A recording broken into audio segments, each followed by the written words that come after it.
махать. Нельзя махать уже. Нет, надо перчатки надеть и так показать себя. Ключ.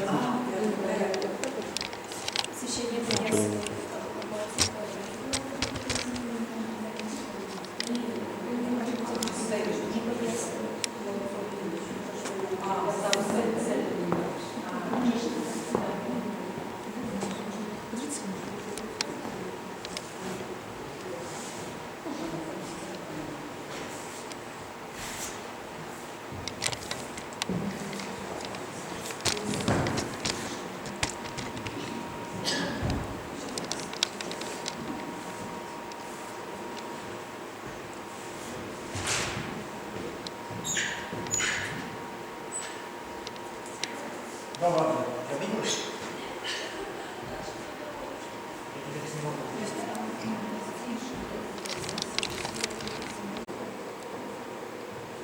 Не знаю, так для чего я снимаю.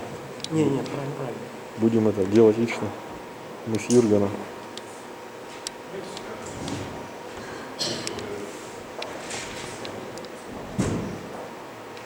Юргена, получается.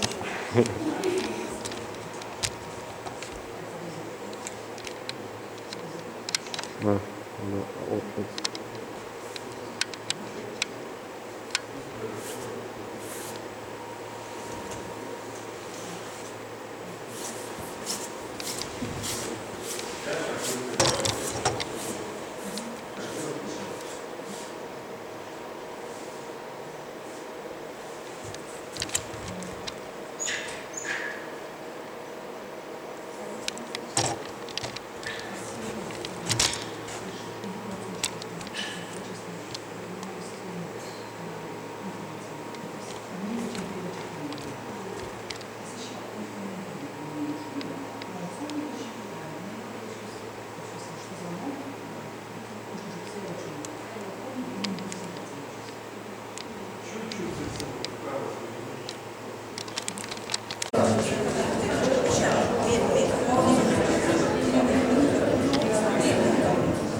Ставлю вам на хранение.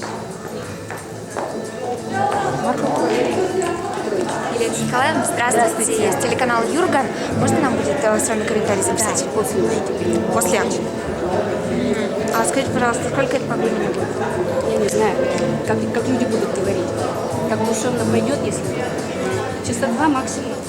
Просто мы не сможем столько. Может, все-таки Я сейчас не получится? могу, у меня начало мероприятие. Все, 3 часа начала мероприятия, ну простите.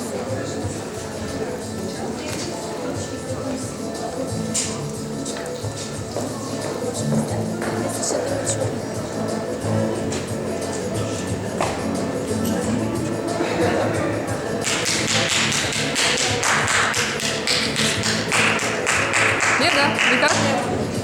Лайка не выйдет. Будем сказать, да, что Да, им нужен сигнал, поэтому я думаю, аплодисменты. Давайте еще раз вместе. так договоримся. Да? Давайте еще раз.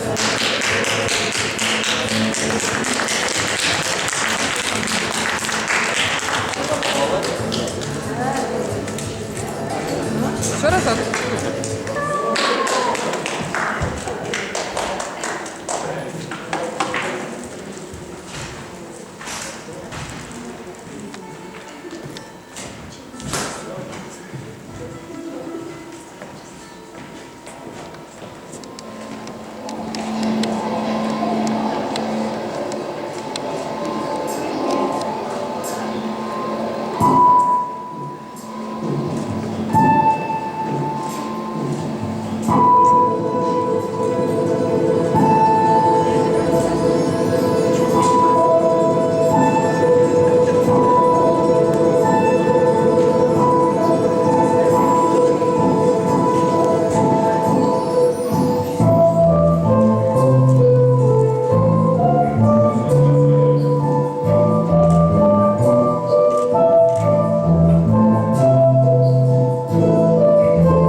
прозвучала композиция «Енюгат Ивай. Божественная природа». Музыка Лидии Логиновой. Художественный руководитель, заслуженный артист Республики Коми Владимир Шевчук. Спасибо.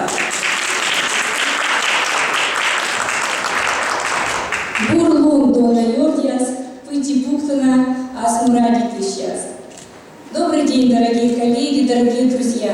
Национальная библиотека Республики Коми и региональное общественное движение «Коренные женщины Республики Коми». Мы сердечно приветствуем вас сегодня в этом зале, в этот прекрасный, чудесный зимний наш северный день.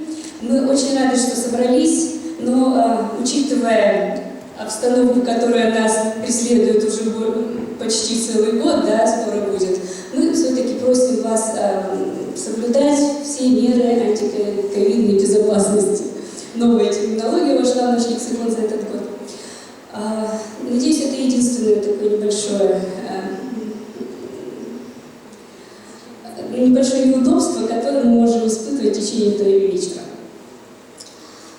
Мы собрались сегодня с вами, дорогие друзья, для того, чтобы вспомнить, поговорить о заслугах нашего земляка, уроженца Коми земли, поговорить и почтить память педагога, ученого-лингвиста, общественного деятеля Василия Александровича Молодцова. Ему 1 января исполнилось бы 135 лет со дня рождения. А вообще его жизненный путь – это всего 54 года. Но как много он успел сделать за это время, сделать для своего народа. Имя Василия Александровича Молодцова внесено в книгу, в энциклопедию Республики Коми. В той местности, где он жил, в районе бывшей деревни Тентюкова, есть школа сейчас, где установлена памятная доска, рассказывающая о Молодцове и его заслугах. В городе Сыктывкаре есть улица Молодцова. На вечере памяти, вечере размышления об этом невероятно трудолюбивом человеке мы будем говорить и о времени, в котором он жил. Здесь сегодня в зале собрались люди, которые ценят историю, сохраняют свой язык, занимаются наукой. Здесь представители Коми научного центра, представители республиканских учреждений культуры, вузов нашего города, члены общественных национальных движений и организаций, представители органов власти, журналисты. Спасибо, что мы вместе. Спасибо, что вы с нами. Слово для приветствия предоставляется заместителю министра национальной политики Республики Коми Попову Вячеславу Васильевичу.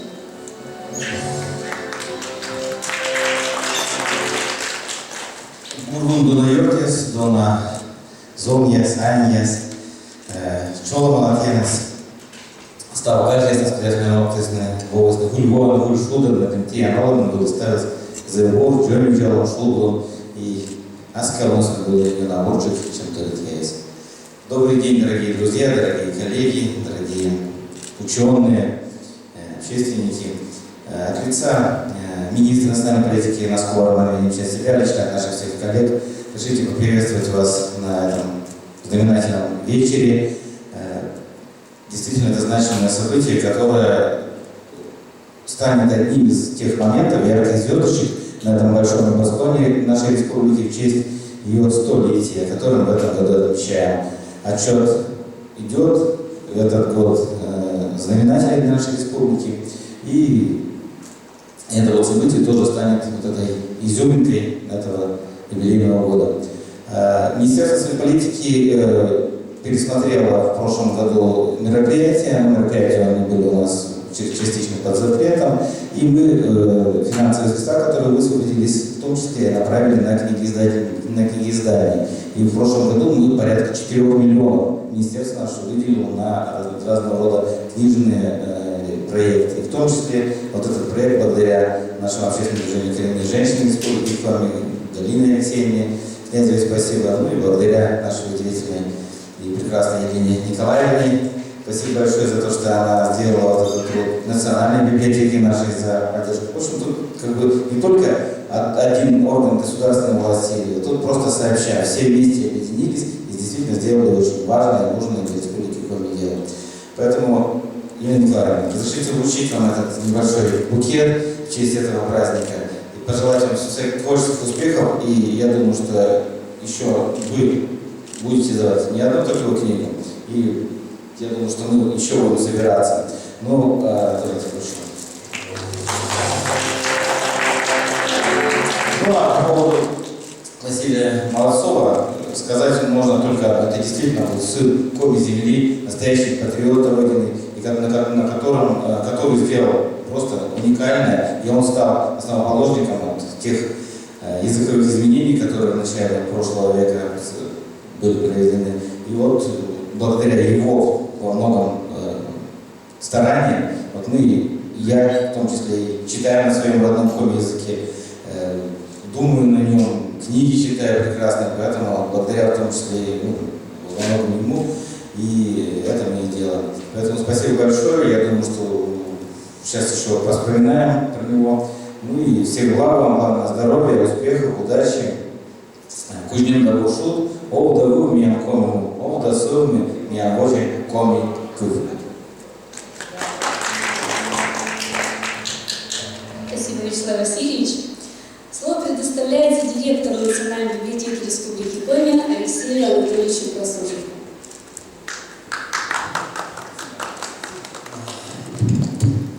Дорогие коллеги, уважаемые друзья Национальной библиотеки, позвольте мне в первых словах поприветствовать вас от имени и по поручению министра культуры, туризма и архивного дела Республики Коми Емельянова Сергея Витальевича, от имени всех наших коллег из министерства на сегодняшнем нашем мероприятии, которое посвящено и проходит в рамках столетнего юбилея республики, посвящено, конечно, Василию Александровичу Молодцову. Хотел бы отметить, что Василий Александрович Молодцов, это как бы задумываясь над той эпохой, в которой жили эти люди, это 21 годы до получения республики статуса автономной. Я думаю, что благодаря в том числе большая заслуга Молодцова в том, что мы получили этот статус.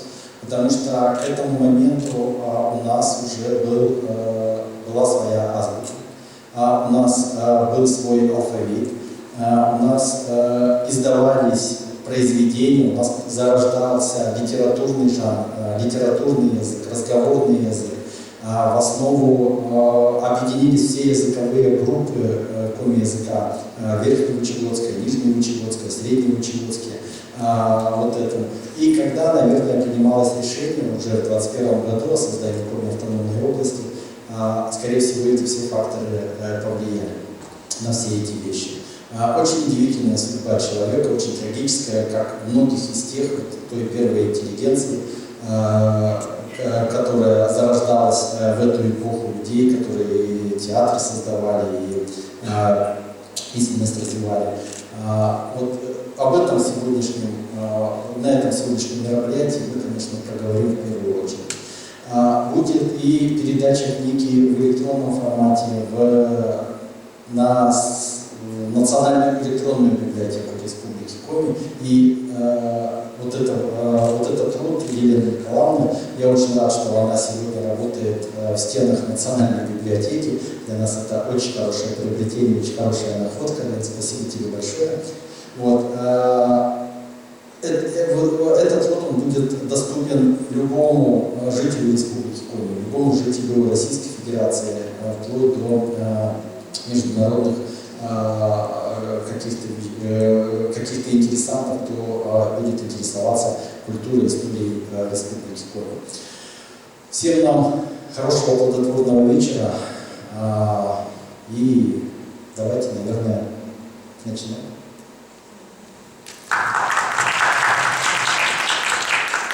Я с большим удовольствием хочу еще пригласить к микрофону нашего гостя дальнего, но очень симпатичного, гостя из Москвы. У нас высокий, почти у нас присутствуют высокие люди, депутат Государственной Думы Федерального собрания Российской Федерации Чиркова Ирина Александровна.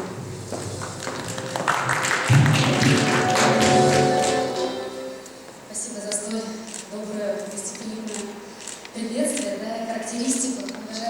я только начинаю знакомство с Республикой Коми, и я счастлива, что мое знакомство начинается с таких красивых, интеллигентных, таких добрых и нужных мероприятий. Я очень рада буду познакомиться, я как журналист, как человек, закончивший филологический факультет Поморского государственного университета, мне особенно интересно будет познакомиться с этой книгой, с этой работой. Я очень рада, что она создавалась именно в таких красивых, интеллигентных стенах Национальной библиотеки и под эгидой, под опекой женского движения. Всегда, я думаю, и мужчины в этом тоже согласятся со мной, оберегает историю, наши маленькие большие дома, нашу культуру и такую нужную в патриотическом воспитании работу именно женщины. Они скрупулезно собирают, работают и тратят на это свое личное время. Поэтому, конечно, Елена Николаевна и женское движение делают очень важное и нужное дело. Наши молодые и юные поколения, они, наверное, уже отходят от книг, переходят все в электронные, да, базы, в сети. Но ничто не сравнится с шелестом книг, поэтому ваша, наверное, в первую очередь задача познакомиться с этой работой юных, молодых коми-граждан. Я очень рада, что мне вчера удалось познакомиться хотя бы немного поверхностно с работой. Я познакомила со своими небольшими знаниями Сергея Михайловича Миронова, и он поддержал мою идею. Елене Николаевне очень сегодня благодарственное письмо. Я очень коротко скажу за вклад в сохранение исторической памяти как основы гражданского общества. Сергей Михайлович Миронов. Хочу поздравить вас с этой работой, безусловно, очень важной и нужной. Я сама из Архангельской области. Безусловно, и у нас есть люди, которыми мы гордимся. Безусловно, мы должны этими историческими личностями, их трудами делиться, рассказывать друг другу для того, чтобы мы все с вами оставались, естественно, под одной большой крышей Родины нашей великой и большой страны, но все-таки оберегать традиции наших малых народов и наших областей и субъектов. Поэтому я очень с большим интересом сегодня присутствую на этом вечере и, безусловно, сейчас буду очень внимательно следить за этой работой и ознакомлюсь. Спасибо вам большое.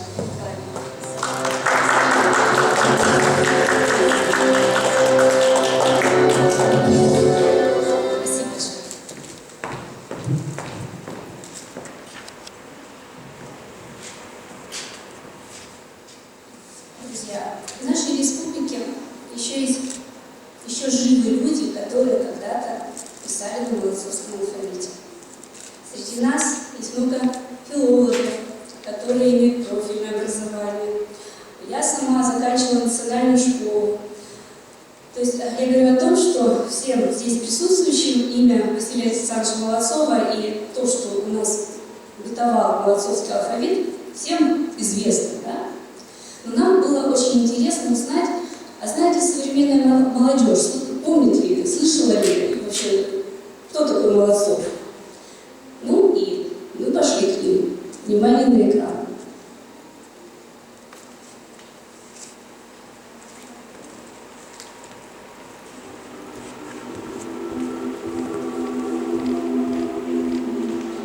Имя Василия Александровича Молодцова широко известно в республике.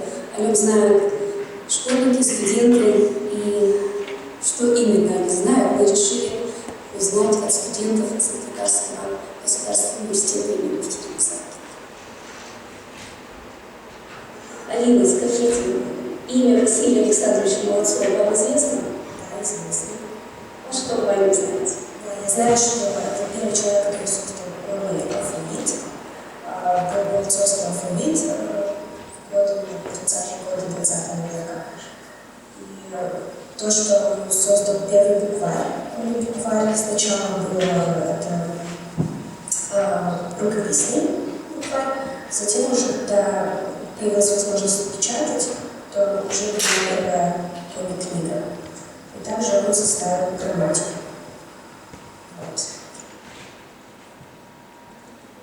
Молодцов Василий создал молодцовский алфавит. В 1918 году его приняли, его утвердили как бы на ученическом семинаре в всем мире. Он создавал свой алфавит, он взял буквы из русского алфавита, из латиницы, букву «П» он взял из предыдущих алфавитов, и некоторые буквы он придумал сам. Но этот алфавит он идеально подходил только для коми-языка, он был гениальным, можно сказать. Он отражал особенности фонетики коми-языка, но при этом возникли практические проблемы. Во-первых, это проблема для школьников изучать два алфавита, коми и молодцовский, и русский. И во-вторых, это проблема печатности.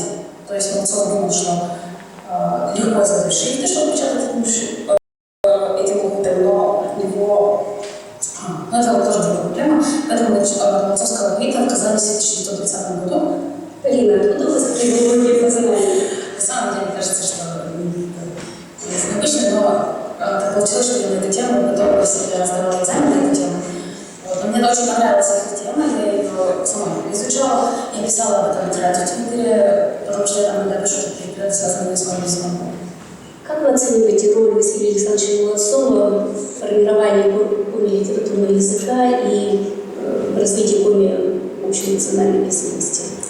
Я считаю, что Василий Александрович Молодцов – это вот очень достойный сын коми-народа, ученый, которого можно в один ряд поставить с такими нашими известными учеными, как Васильевич, Литкин, как, я думаю, что даже Серебренник, Самолитов. Но вообще я считаю, что он повторил подвиг Стефана Пермского, создав новый алфавит для коми-письменности. Он очень много сил давал переводческой деятельности. Он работал с тем, чтобы классики русской литературы были переведены на коми-язык, и дети, и интеллигенция, коми-молодежь, она могла ознакомиться с мировой культурой, и в этом его роль очень велика.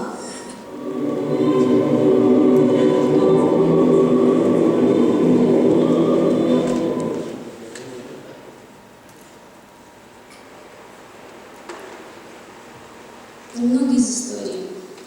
Революция 1917 года изменила ход истории. Придя к власти, большевики дали обещание народам России обеспечить их свободное развитие.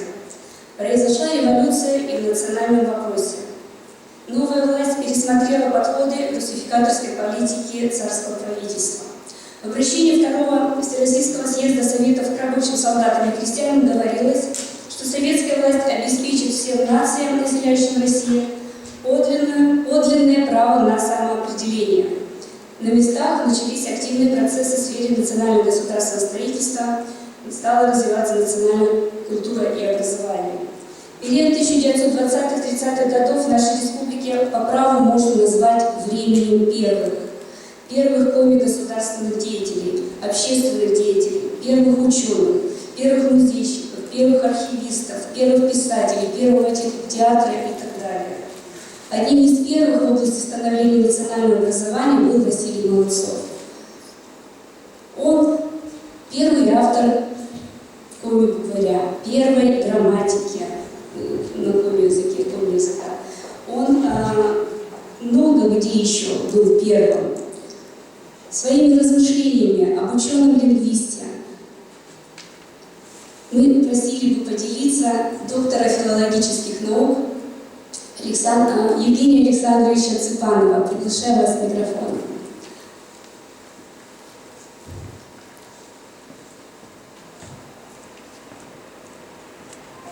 Добрый вечер. Заинтересованные лица. Одним словом, конечно, трудно оценить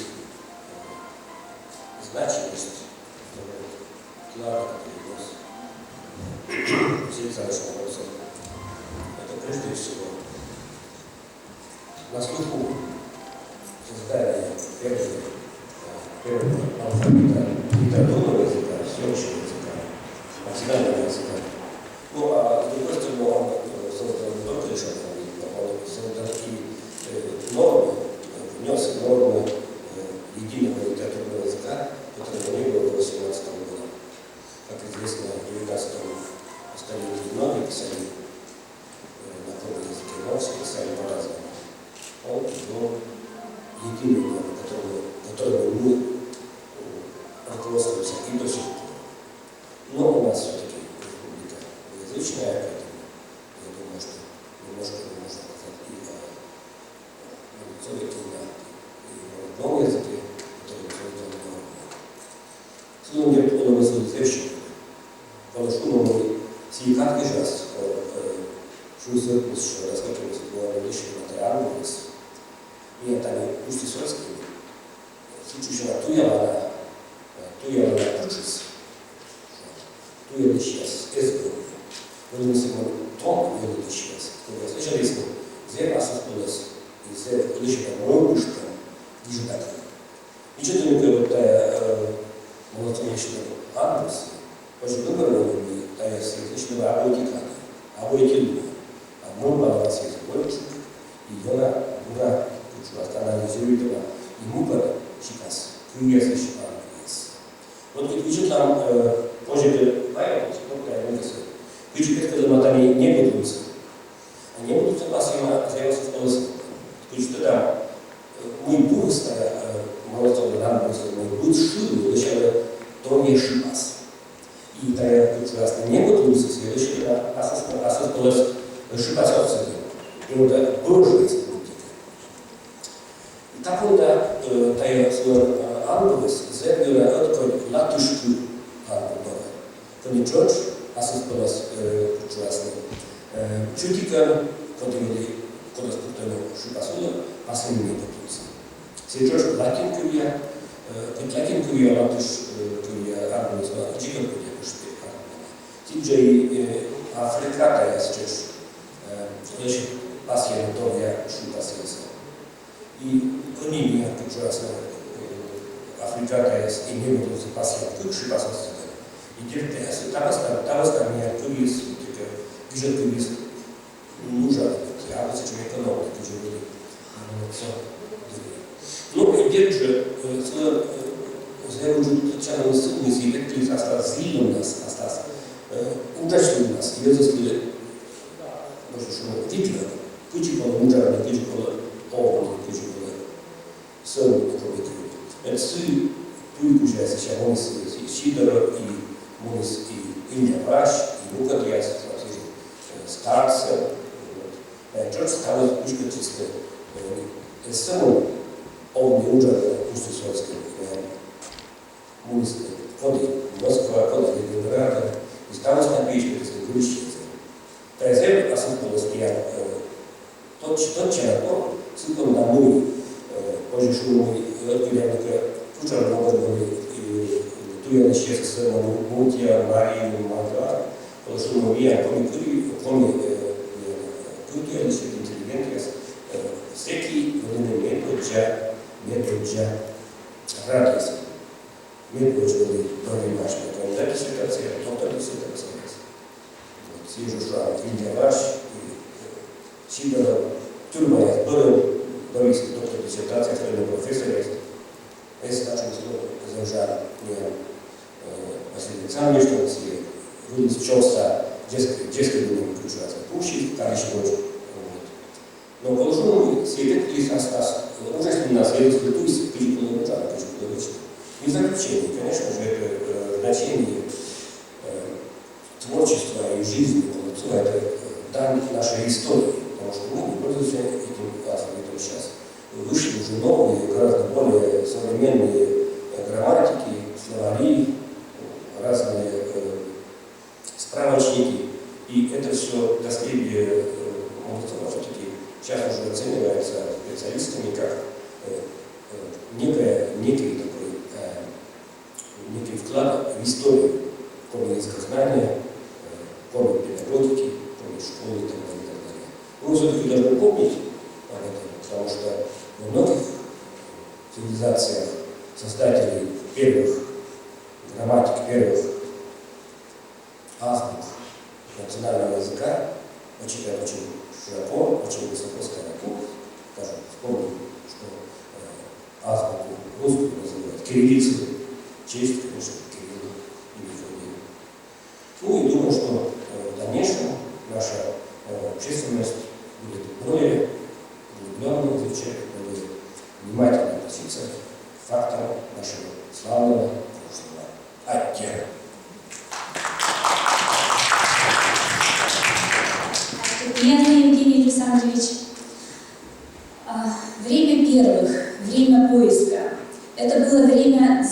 модернизации, проведения национальной языковой политики, направленной на внедрение коми-языка, на перевод делопроизводства на коми-язык, на привлечение коренных жителей в органы управления коми-автономной областью, что шло становление национальной школы.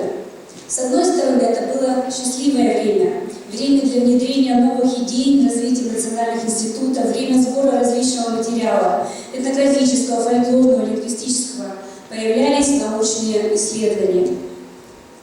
Но 1920-30-е годы стали и временем испытаний для участников заренизации.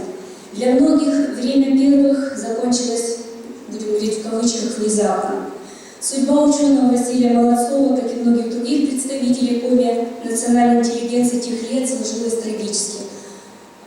Евгений Александрович сказал на коми-языке, переведем для тех, кто не владеет нашим языком, но очень многие его начинают изучать, которые к нам приезжают в республику. Для многих в 1938 году Василий Александрович был обвинен в контрреволюционной буржуазной националистической деятельности, осужден. Реабилитирован был только в 1957 году, уже посмертно. Согласно материалам следственного дела, буржуазным работам Молодцова отнесли 5 изданий. Они представлены на нашей книжной выставке.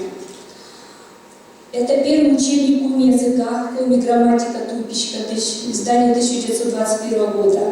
Его научные труды были также признаны буржуазными, за которые он пострадал, как потом выяснилось незаконно. Я их перечислю. Грамматическая классификация в языке коми. Его работа «Принципы зырянского правописания» — это 2 издания 1927 года. И его «Фонетика коми-языка. Обе части». А также, поскольку он был причастен к созданию сборника лингвистической конференции глав науки, этот труд тоже упоминается в материалах следственного дела, то, что ставилось ему в вину. По-разному сложились судьбы людей, с которыми Василий Молодцов был знаком, с кем-то он сотрудничал, с кем-то спорил, кому-то что-то доказывал, с кем-то радовался вместе успеха. Я перечислю их имена. Это Петерим Сорокин, Алексей Сидоров, Афанасий Майков, Николай Шахов, Виктор Савин, Алексей Грен, Андрей Цембер, Агния Суханова, Анна Чеустова, Иван Коюшев, Георгий Старцев, Дмитрий Попов, Иона и Тимофей Чистолевы, Василий Ильич Лыткин. Все эти люди внесли свой вклад в развитие культуры нашей республики. Судьбы некоторых из них исследовала наш друг Майя Ивановна Лыкина, доктор культурологии и профессор. Майя Ивановна, мы просим вас рассказать, поделиться той информацией, которой вы обладаете.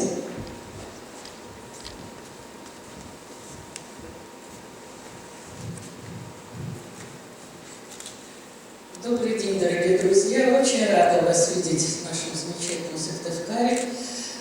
Наверное, некоторые из вас в курсе того, что я занимаюсь творческими биографиями наших известных ученых, музейных деятелей. И в качестве рекламы сообщу, что буквально месяц тому назад вышла книга «Музейная муза» Эммы Налимова об основателе музея истории Сыктывкарского района имени Алексеевны Налимовой. Эмма Алексеевна только год тому назад ушла из нашей жизни, и они оставили самые добрые воспоминания. И, конечно, книга тогда возникла буквально спонтанно на похоронах, когда Мария Вячеславовна Безбожева сказала: «Мария Ивановна, если вы не вы, то кто же?» И таким образом мне посчастливилось работать над этой книгой. Кроме того, мне пришлось довольно длительное время писать книгу об Алексее Семеновиче Сидорове. Целых 7 лет. Именно столько я писала авторскую свою диссертацию по другой тематике, потому что этот человек был незаслуженно забыт потомками. И виной, конечно, во многом было то, что он находился в лагерях, и имя его было вычеркнуто из истории. И вот эта исследовательская моя работа, она привела к очень многим именам, о которых прежде ни я, ни другие, может быть, и не знали. Я хочу сказать, что до сих пор имя Алексея Семеновича Сидорова мало известно широкой публике, хотя это был первый коммерархеолог, первый коммерлингвист, первый коммеркраевед, первый музеевед. И этот перечень, конечно, и главное, это самое главное, пожалуй, то, что он сделал для сегодняшнего дня, это он первый кураторовед и первооткрыватель творчества Ивана Алексеевича Куратова. Если бы не Сидоров, до сих пор бы никто не знал о нашем национальном поэте. И поэтому мне очень хочется, чтобы в школах, в вузах это имя не было предано забвению. И вот эта работа о творчестве Сидорова, она натолкнула меня и на идею написать книгу о Василии Ильиче Лыткине. Это два друга, люди, которые всю жизнь поддерживали друг друга, и более того, благодаря Василию Ильичу Лыткину появились кураторские чтения, и на первом заседании он как раз всем напомнил о том, что именно Сидоров является первооткрывателем творчества Ивана Алексеевича Куратова. То есть он не забыл вклад своего друга. Они занимались вопросами лингвистики, литературоведения очень в тандеме. И немножечко, может быть, выбивался из этой узкой компании Василий Александрович Молодцов. Конечно, то, что он сделал для цивилизации, для комязыка, для внедрения в жизнь комязыка, это неоспоримо, это должно приветствоваться, это должно цениться и так далее. Но нет, особых «но» нет. Просто тут, может быть, никто с этим не сталкивался, но в процессе исследования я узнала, что Василий Александрович обладал очень жестким характером. И он постоянно находился в какой-то конфронтации со своими коллегами. Но, вы знаете, это все нормально, потому что в основе этих конфронтаций лежали как раз лингвистические исследования. Ведь никому из присутствующих, наверное, не является секретом то, что на конференции в Раундке в 1929 году было принято решение о внедрении латинского алфавита, и, конечно, этому препятствовал Василий Александрович Молодцов. В конечном итоге и латинский, и молодцовский алфавит практически параллельно действовали до 1938 года, до ареста Василия Александровича Молодцова. В Музее истории просвещения Коми края имеется плакат художника Валентина Полякова. Ну, сейчас про портрет тоже скажу. Плакат, вот этот плакат надо было вам показать, Василия Александровича Валентина Викторовича Полякова, нашего первого художника, одного из первых наших художников, в котором изображена страна Куравары. Страна просит лес на на латинском и на молодцовском алфавите. Это 1933 года плакат, уникальный, больше его нигде в нашей республике нет, не сохранился такой плакат. Ну, потому что все, что связано было с Молодцовым, как вы знаете, уничтожалось. Но я здесь, вот это было прелюдия, сейчас еще 5 минут основного, то, что я скажу. Но я хотела остановиться на Молодцове, как на преподавателя Зырянского института народного образования. Вчера был замечательный день для истории нашего края. Исполнилось 100 лет первому вузу, Зырянскому институту народного образования. Он, конечно, просуществовал недолго, в течение всего лишь 3 лет. В 1923 году он был преобразован в педтехникум повышенного типа, но сохранилась программа высшей школы. И Сидорову обещали, что через 2 года возобновится работа института. Этот педтехникум повышенного типа параллельно действовал с педтехникумом нормального типа. И, конечно, были годы, когда пересекались их действия. Но любопытно то, что первый ректор Комипединститута, тогда это был директор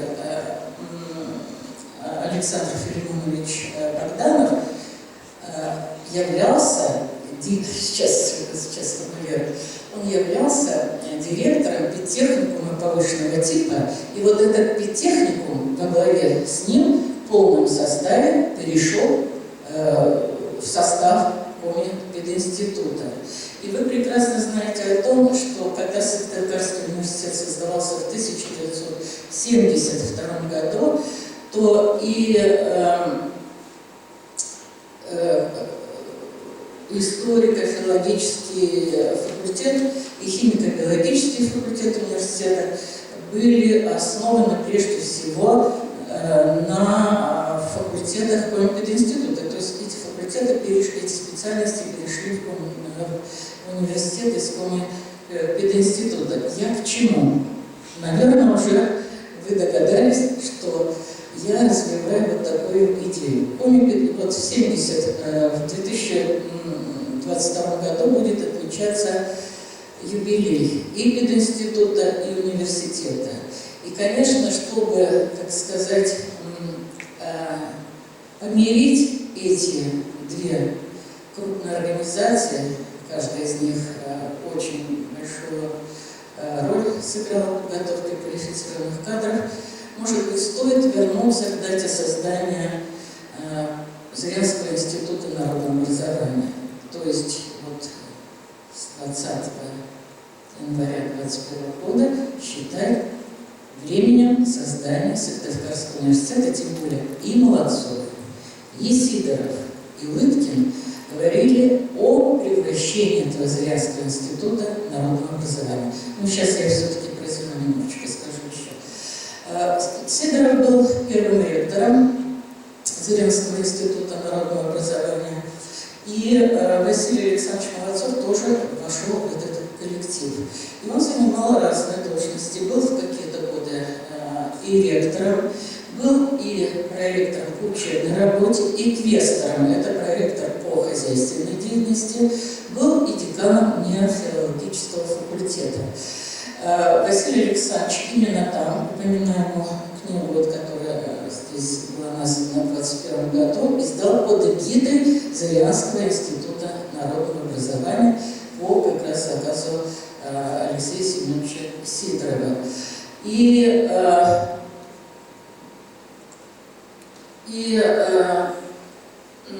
конечно, вот этот тандем тоже вот так, все, я боюсь, что я уже переборол и слишком воспользовалась вашей добротой, слишком много трачу ваше время.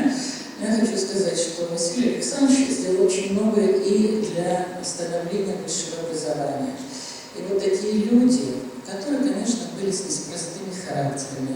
Вы же знаете, талантливые люди – это всегда очень сложные люди. Потому что каждый из них имеет свою точку зрения, которую пытается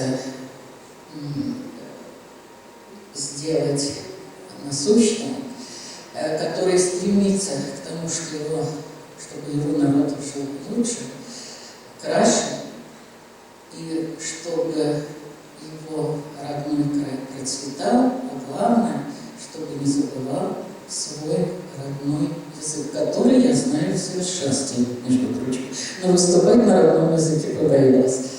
А я вам дарю вот эту маленькую книжечку. Это Высшая школа республики Коми в лицах, и здесь как раз те, с кем вы очень... Нет, я вам автор этой книжки, Елена Николаевна. Молодец, что вы написали, Молодцов. Я вами не рискну писать.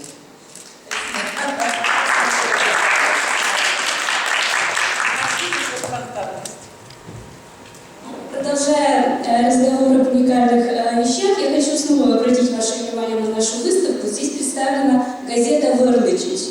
Заголовок написан на латинице, а содержание газеты и на русском языке, и на молодцовском шрифте, потому что на латинице наши коми-люди читать вообще не могли. Поэтому, собственно, и вернулись снова к молодцовскому шрифту. В том числе одна из причин, потому что упали тиражи периодической печати татарин. Рекомендую. Любопытный экземпляр из фонда редкой книги Национальной библиотеки. 100 лет назад в нашей республике было основано коми-книжное издательство. Кто его был инициатором, как вы думаете? Конечно же, Василий Александрович. Шрифт для печатания книг на коми-языке был заказан в Петрограде, и в декабре 2020 года его доставили в Усть-Сосольск. Только за 20-е годы коми-книжным издательством было выпущено свыше 200 названий книг общим тиражом около 500 тысяч экземпляров. Некоторые книги, отпечатанные в то время, они тоже представлены на нашей выставке. Это были произведения, переводы классической литературы, учебная производственная литература. Для того, чтобы издавались книги на коми языке, Молодцов организовал работу переводчиков. Более сложным переводчикам давались переводы терминов. Было такое движение ВАКФ, да, сторонники чисто коми языка, они старались переводить все интернациональные революционные слова на коми язык. И вот всем нам известный лозунг «Пролетарии всех стран, соединяйтесь» претерпел несколько видоизменений перевода. Я сейчас хотела бы с вами, дорогие друзья, потренироваться в написании этих переводов, этого лозунга, и собрать эти переводы из букв молодцовского алфавита. Для этого нам нужно 6 участников, сформировать 3 команды по 2 человека. Прошу добровольцев выйти к нашим столикам. Пожалуйста, пожалуйста. Ольга Ивановна, Татьяна Алексеевна, депутат Государственного совета, к нам присоединилась в Республике Коми. По 2 человека за каждый столик. Значит, ваша задача, Ольга Ивановна, Евгений Викторович в зале, я видела вас. Светлана Андреевна, помогите, Ольга Ивановна.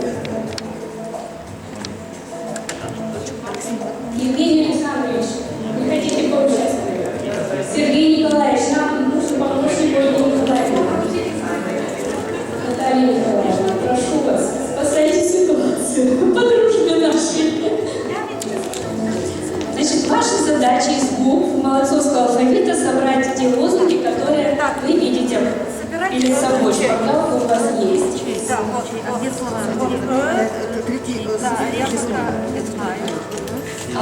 Какие были переводы лозунга «Пролетарии всех стран, соединяйтесь»? Первый перевод звучал так: «Мовы в коне ряс латучи». Он публиковался, например, на титульной странице газеты «Югентуй» в 1922 году.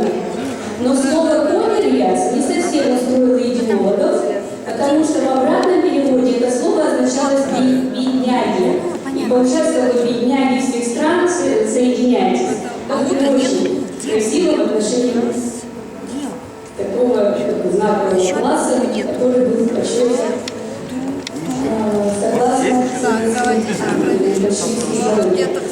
вообще, я с детства помню, моя бабушка всегда, говоря слово «пролетар», подразумевалось именно слово «бедняк». То есть, видимо, первый перевод, он все-таки в сознании другой международного, он остался. То есть, человек, не имеющий имущества, не имеющий собственности, вот он пролетар. Я это очень хорошо помню с детства, и мне пришлось в историческом факультете переучивать, что же на самом деле означает пролетарий.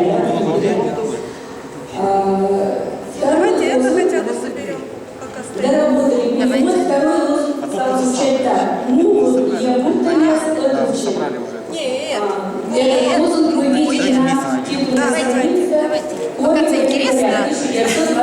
1994 года. Ну, вот как бы все сложно все-таки было с переводами интернациональных слов, и со временем все-таки решили не копировать революционные слова. И третий лозунг, который более долговечен оказался, «Ставимся пролетариас одучи». То есть нужно снова видеть русские заимствования с окончанием «яс». То, что нам сейчас всем уже более привычно. Работа наших участников практически завершается. Я бы попросила выступить арбитром, правильно ли справились с нашим заданием, Валерий Петрович. Не будете ли вы так любезны проверить наших участников на соответствие? Валерий Петрович, не откажите. Идите вместе, пожалуйста. С точки зрения филологии, с точки зрения правильности написания, знаков препинания, пожалуйста, скажите нам, справились ли наши участники? Итак, первая команда, какой ваш лозунг?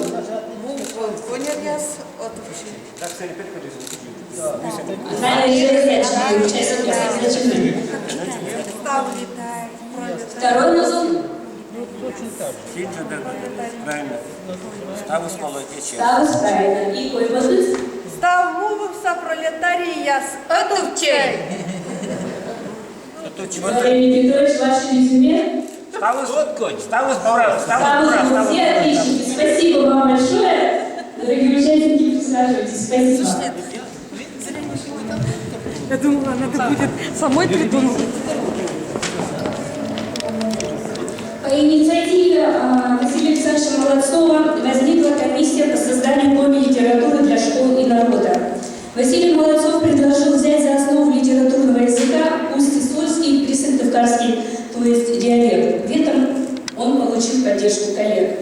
Николай Шахов, давая анализ текущих достижений по заренизации, в журнале «Коми-му» в 1925 году писал: «Ну а все-таки, на каком же говоре начать писать? По этому вопросу много спорить не придется. Литературный язык создается литератором, пишущим почти всегда на том говоре, где он находится, где создает литературу. А так как литература создается главным образом в культурном центре народа, то и основу литературного языка кладется говор культурного центра. Как у великороссов основой литературного языка послужило московское наречие, так и у нас усть-сольское наречие. Это, конечно, не значит, что будет использован только один говор и без всяких изменений. Литературный язык будет разниться от принятого в основу наречия, потому что он будет богаче благодаря привносимым каждым автором новым словам и изменениям из других наречий. Литературный язык никогда не будет твердо установленным. Он будет все время развиваться и по мере развития изменяться, но он будет всегда единым для всего народа.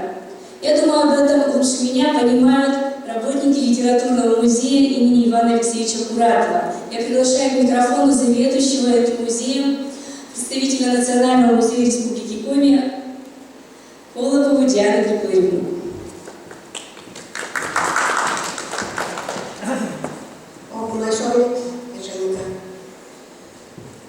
Литературный музей в нашем новом здании существует уже с 2009 года. И просто хочется сказать, что мы о Василии Александровиче Молодцове тоже говорим. И рассказываем о нем в двух залах. Это второй зал нашей экспозиции, там, где мы говорим о развитии коми-языка с XIV века по первую половину XX века. И в четвертом зале, как мы его называем, коми-литература первой трети XX века. И в четвертом зале мы представили всех членов коми-комиссии. Это так называемая коми-комиссия, она была создана в 2018 году. И вот как об этом говорит Василий Ильич Улыткин. Кучи армыс коми-комиссияс, колашумы, всеки коми-национальные учен, медча тыча на возмощищес, были Молодцов Сандровачи. 1941 Арен, Молодцов Йорк Локтис Ярецкич, сын был Олнаса инструктор Сыктывкара. Сыктывкар за секция Олна коми школа, коми был прутом, коми Книга «Слышит Юлич», «Остасы Валиевой Пышны». Молодцом пыжа, то есть вермашны школа я садился в Юралочке. Йона Венчер Дорен, силу удачи у исполком чертом щерки, у она коллегия, прыгнул помидор, кюдор, сулабыш ясыс. Сачем вьёза стучи чистолюб, Тима Ионас, Надеев Микул Олес, Андрей Цендерес. Молодцом шуячен щерки, сетукаса у исполком потрудыс у она верден коми комиссии. Комиссия в литературной организации.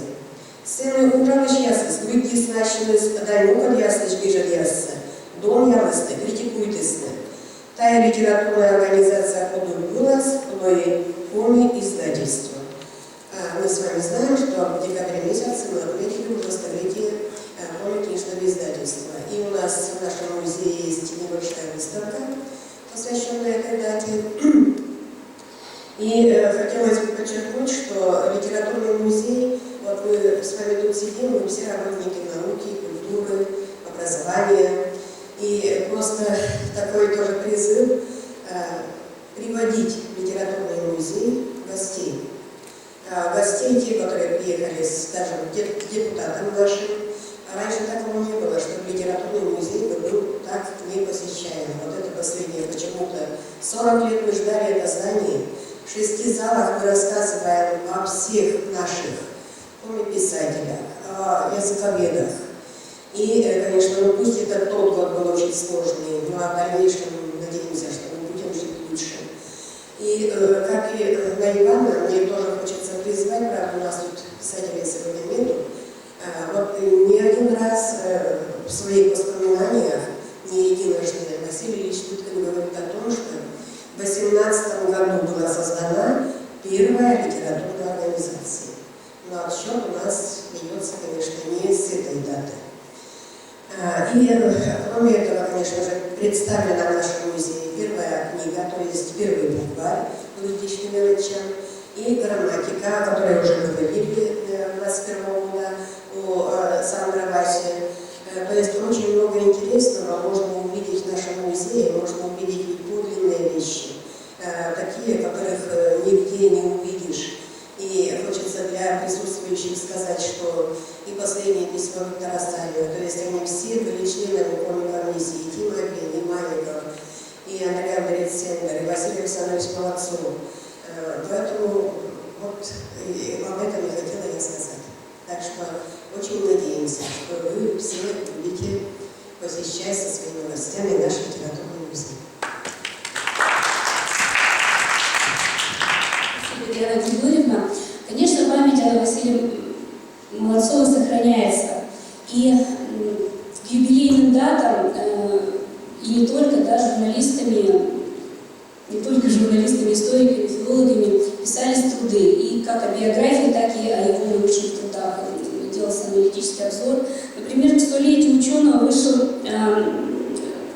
вышла работа, подготовленная Адольфом Туркиным, представлена она у нас тоже на выставке. Он, значит, к 130-летию вышли статьи Геннадия Беляева с новыми данными из биографии Василия Александровича.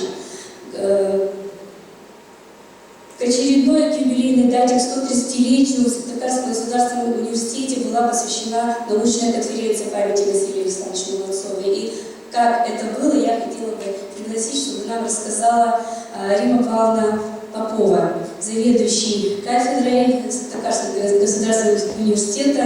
Кафедра называется очень слово длинное, да. Добрый вечер, уважаемые коллеги. Я благодарна Елене Николаевне за приглашение на это мероприятие.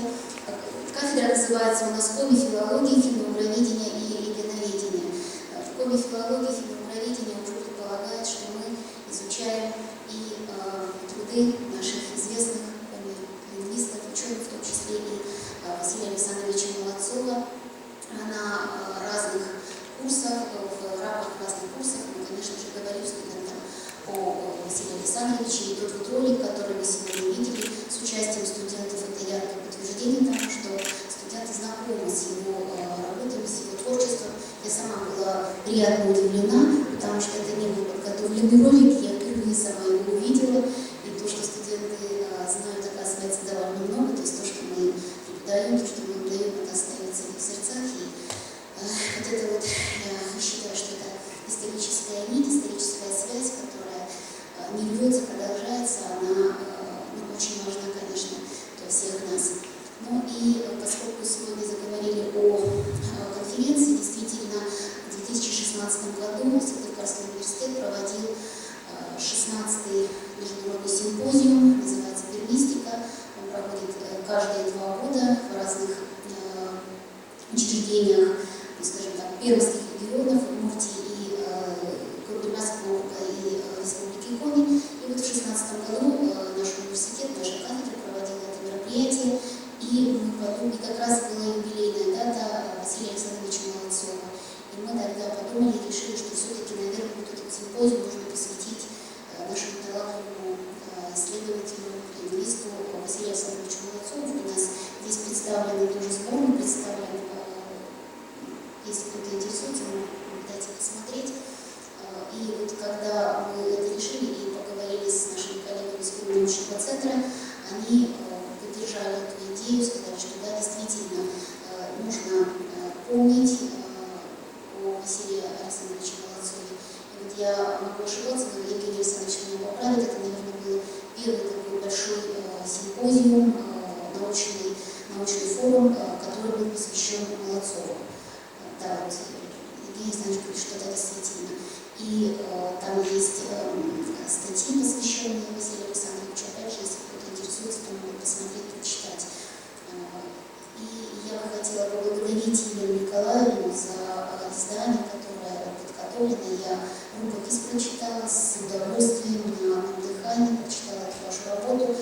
Я думаю, что эта работа будет и для нас, для преподавателей, большим подспорьем для подготовки каких-то определенных изданий или даже лекций, да, для студентов. А студентам это хорошее учебное пособие для научной деятельности, научной работе, ну и, конечно же, если они хотят почерпнуть какие-то новые сведения об Василии Александровиче Молодцове. Большое спасибо.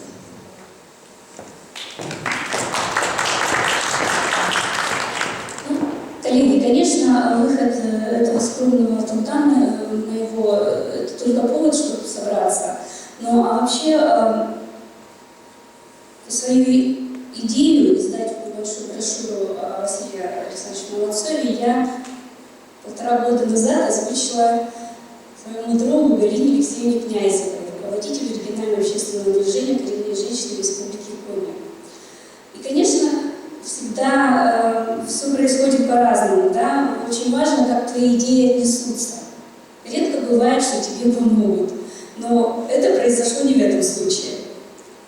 Я искренне благодарна вам за поддержку, Галина Алексеевна, и приглашаю вас, может быть, вы несколько слов скажете о нашем сотрудничестве.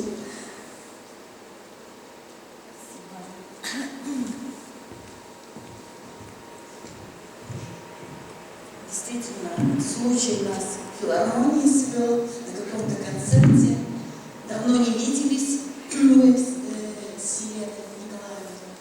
И поговорили про свои планы. Да? Как раз было время подавать заявки в Миннац. У нас уже одна заявка была, мы нужно было провести сбор сельских женщин, которые мы проводим раз в 2 года. А второе место мы еще раздумывали. Я, конечно, можно сказать, зная Елену Николаевну, зная ее ответственность и зная, что этот человек сделает отличную работу, ну, можно сказать, без сомнения, сказала, что да. То есть тут мы уже потом начали работать так вначале как бы тесно, а потом она сама углубилась в эту работу, сделала работу. Я ее немножко подталкивала, потому что год кончался, в декабре надо было сдавать отчет, куда мы деньги израсходовали. Я могу сказать, что Елена Николаевна ни копейки не получила за эту работу, все пошло только на издание. Поэтому вот это как волонтер, я не знаю, как это называть, волонтер ученый, да, который работал над этой книгой, потому что она в это время, не знаю, работала еще, да, работала в архиве, делала свою работу, и тут в данном случае сделала вот такое хорошее исследование. Поэтому где-то уже в конце октября, по-моему, да, она прислала мне, чтобы я не беспокоилась в электронном виде, свою рукопись. Я, можно сказать, тоже кто-то сказал, что прочитал там на одном дыхании, но я с небольшим перерывом прочитала, потому что достаточно внимательно читала. Я скажу, у меня такое после чтения первое ощущение, думаю, надо же, какие умные люди вместе работают, вместе что-то делают. И еще так это говорю, ну, я говорю, так это оценила помощь ученых, а потом, когда начала читать вторую часть, когда пошли вот эти все разногласия, уже убрали, да, но мне было интересно, разногласия пошли, я немножко так это как бы думаю, ну, это человек, да, это человек, который может в одной ситуации вести так, в другой ситуации по-другому, поэтому я, конечно, не филолог, и как бы с точки зрения филологии не могу ценность этой работы оценить, но с точки зрения исторического времени, еще переводя его на наше время, я могу сказать, что мало что меняется в жизни, и особенно среди ученых, потому что я проработала в Коми-научном центре очень долго, дальше я в правительстве работала, а потом опять сейчас в университете работаю, я знаю, что ученые, они друг друга любят как бы грызть, так что я на себе это почувствовала, особенно когда ты моложе кого-то, и вдруг ты какие-то выдаешь идеи, то ты считаешь, что тебе надо получишь так, что надо просто иметь как бы характер и идти вперед, не оглядываясь. Поэтому я очень благодарна Елене Николаевне, конечно, что вот этот такой труд, именно, я думаю, что, ну, мне уже приходит, у меня в Коми-научном центре много есть еще друзей, которые говорят, вот там не так, вот тут не так, там еще что-то. Но я думаю, вот вообще история, да, и вообще история — это видение людей, у каждого может быть по-своему, да. И тут в данном случае все это базируется, конечно, на документах, но какие-то свои эмоциональные все равно мы вкладываем в эту работу. Поэтому вот коренные женщины тут в данном случае мы, ну, минимальную, можно сказать, такую роль играем. Это все заслуга Елены Николаевны. Мы просто поняли друг друга, мы поддержали и, соответственно, были как бы друг друге уверены, что этот человек ответственный, сделает и подведет то, что могло быть по-всякому, да, тогда коренные женщины поменяли свой имидж каким-то образом, ну, можно сказать, потеряли, да, ну, а в данном случае я думаю, что работа вот эта, наоборот, для коренных женщин открывает как бы новое направление. Хотя я могу сказать, что в прошлом году у нас тоже с библиотекой, с Екатериной Ивановной Бесковской был очень хороший проект, и это проект, связанный с первым профессиональным композитором Осиповым. Были проведены исследования тоже и в библиотеке, и я думаю, что и в архиве. Это то, что были подняты забытые песни, и, соответственно, ноты были изданы. И эти ноты были, в общем-то, в школы переданы.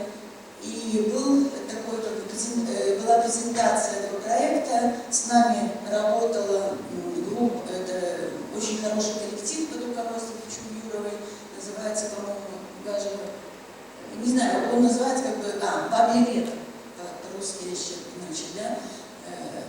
И очень хорошие концерты были, вот эта презентация про его жизнь, это была на родине, Осипова, в селе Старожевск, в Карткеросе, в Прилузии.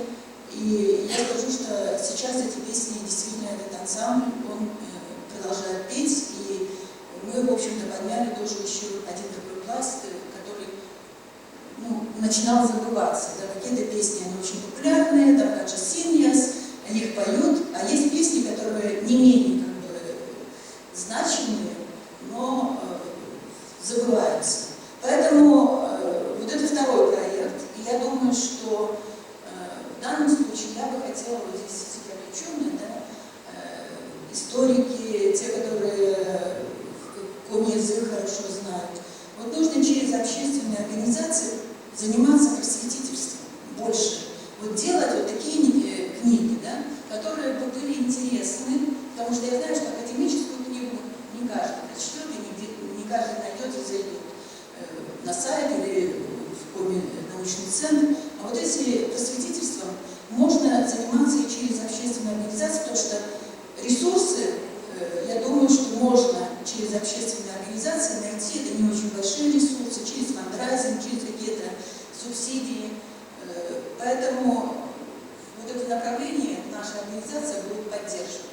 Еще, мне кажется, очень важно, вот именно про просветительство и про образование, мне кажется, сейчас вот настало такое время, что вот этим просветительством и образованием нужно заниматься очень активно. Не только экономическим, но и вот то, что называется, это в моем понятии, патриотическим. В моем понятии патриотическим это прививать любовь к малой родине. Это нужно, чтобы как можно больше, не только там учителя, которые занимаются там вопросами там, истории, коми, там, краеведением, но каждый, который преподает свой предмет, он тоже мог бы говорить про республику Коми. Почему это важно? Мы все время говорим миграционный отток.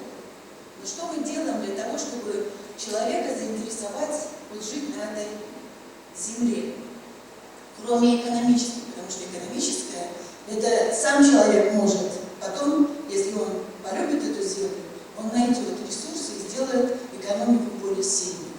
Поэтому вот, ну, вот мне, например, так сказали москвичи, я не знаю, правильно или нет, что сейчас в школах будет замдиректора или кто-то там по патриотизму. И вот как раз вот я когда с ними уже обсуждала, да, я говорю, патриотизм-то нужно вот учебники про то, где живет этот человек, чтобы он хотел что-то сделать лучше на этой земле. Поэтому, мне кажется, вот наша книга вместе с Леной как-то вот положит небольшой такой кирпичик в это направление, потому что я знаю, что много есть книг, просто, может быть, они где-то забыты. Может быть, действительно надо их как-то осовременить, сделать более доступными. Поэтому хотелось бы, чтобы мы вместе и с библиотекой, и с Министерством национальной политики, потому что я тоже очень благодарна, на все практически проекты, те, которые коренные женщины предлагают, они практически всегда поддерживают. Мы как-то в одном направлении работаем и друг друга понимаем очень хорошо. И в данном случае можно и малый бизнес подтянуть. То есть вот как раз бы объединение власти и культуры, и общественности, и бизнеса, мы бы могли бы поменять ситуацию в республике. Я просто, когда слушаю, смотрю, какие люди были в 20-е, 30-е годы, нам нужно формировать такую элиту. На этом я заканчиваю. Спасибо.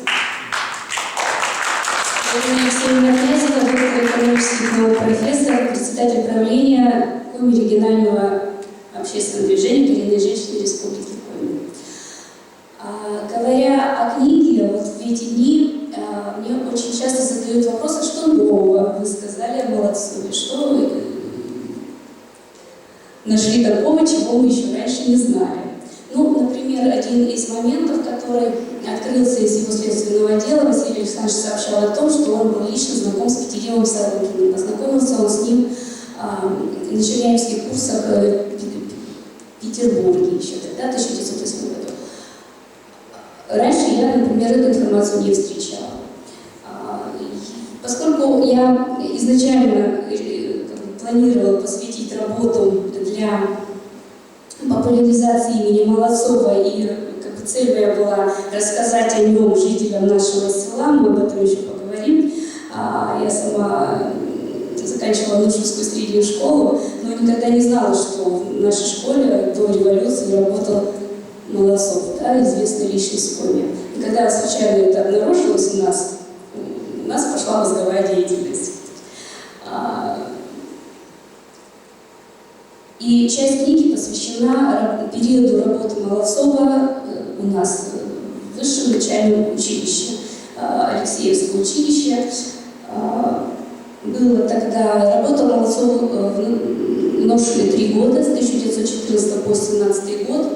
И как молодой педагог он столкнулся с тем, что он видел, как сложно коми-говорящим детям, вообще не знающим русский язык. Я сама до 1 класса не говорила на русском языке. Честно признаюсь, путала он, она и так далее. Да, у нас же в коме нет родов, зато много падежей.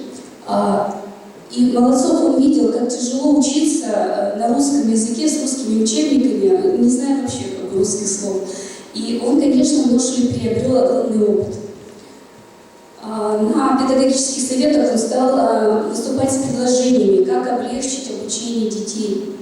Он предлагал заменить учебники, которые учитывают те или иные моменты. Он обращал внимание на психологические составляющие, вплоть до того, что учитель физкультуры, он не должен быть унтер-офицером в отставке, а должен быть человек, который знает физиологию ребенка и так далее и тому подобное. В общем, и, конечно, этот период работы в Ношуле, я думаю, что тоже послужил толчком для того, чтобы вот он дальше свои умозаключения двигал. Да? Он переезжает из Ношуля в Ялинск, это был уже уездный центр, да? Потом в Усть-Сосольск. Информация, которую сообщал Василий Ильич Лыткин о том, что, возможно, до революции он уже изобрел свой алфавит, я скажу, что я не нашла источников, подтверждающих это. То есть до революции он однозначно работал в Ношульской школе. Ничего подобного вообще нигде не прослеживается. То есть сам Молодцов, я так понимаю, нигде не рассказывал, где он изобретал свой алфавит, и воспоминаний не сохранилось. Относительно книги. У нас в литературе часто разнятся даты его рождения. Например, в календаре памятных дат Республики Коми может быть это техническая опечатка. Но и в других статьях я встречала другая дата рождения. У нас в книге опубликованы скан-копии метрической книги. То есть это источник исторический по дате его рождения. То есть можно пользоваться как справочником. Ну и еще одно такое, конечно, заблуждение, оно вошло в обиход благодаря воспоминаниям Ивана Григорьевича Коюшева, который встречался, сидели вместе, грубо говоря, в Верхнем Чове, они встретились и как будто бы разговорились, один другого спрашивает, а почему ты здесь оказался, почему ты, и как будто бы Молодцов сказал о том, что вот я тут сижу за то, что я выступал против латинизации. Историческими документами, вот эти воспоминания, мы понимаем, что это устная история, да, что Коюшев вспоминал, говорил об этом уже в преклонном возрасте, то есть надо критически относиться к информации. Вот, что касается исторических архивных документов, это не подтверждается, и это не подтверждается и деятельностью Молодцова, если проследить его хронологически, да, были определенные установки в языковой политике, и сам Молодцов он потом присоединился к языковой школе Мара, и в фонетике во второй части он уже тоже выступал в пользу латиницы. А когда отменяли латиницу и вводили снова молодцовский алфавит, Молодцов уже вообще не жил в республике, тогда в Коми автономной области. То есть вот это такой домысел, да? То есть контрреволюционной деятельности признавалась вот его как раз деятельность по переводческой работе, по написанию трудов, которые были направлены на развитие коми-школы, коми-языка, внедрение его в национальное образование.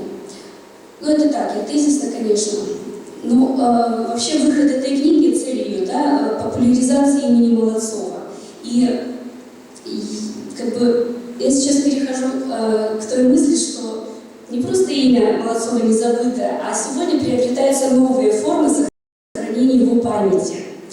И вот у нас в Приволжском районе мы почему захотели написать книгу о Молодцове, я говорю, потому что это у нас был такой общий разговор любителей истории Славоножки. И мы бы не зацепились, если бы мы до того не провели определенную работу. Вот об этой работе я хотела бы пригласить микрофон, чтобы нам рассказала первый заместитель руководителя администрации Приволжского района Наталья Николаевна Жук.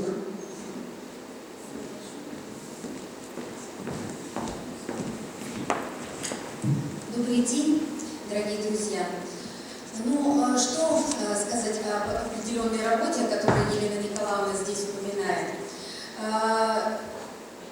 3 года проработал Василий Александрович в нашем селе. И сегодня мы, конечно, в нашем районе очень горды, что в год 135-летия со дня его рождения имеем отношение к этому великому лингвисту, или, как его еще когда-то называла сестра, борца культурной революции коми народа.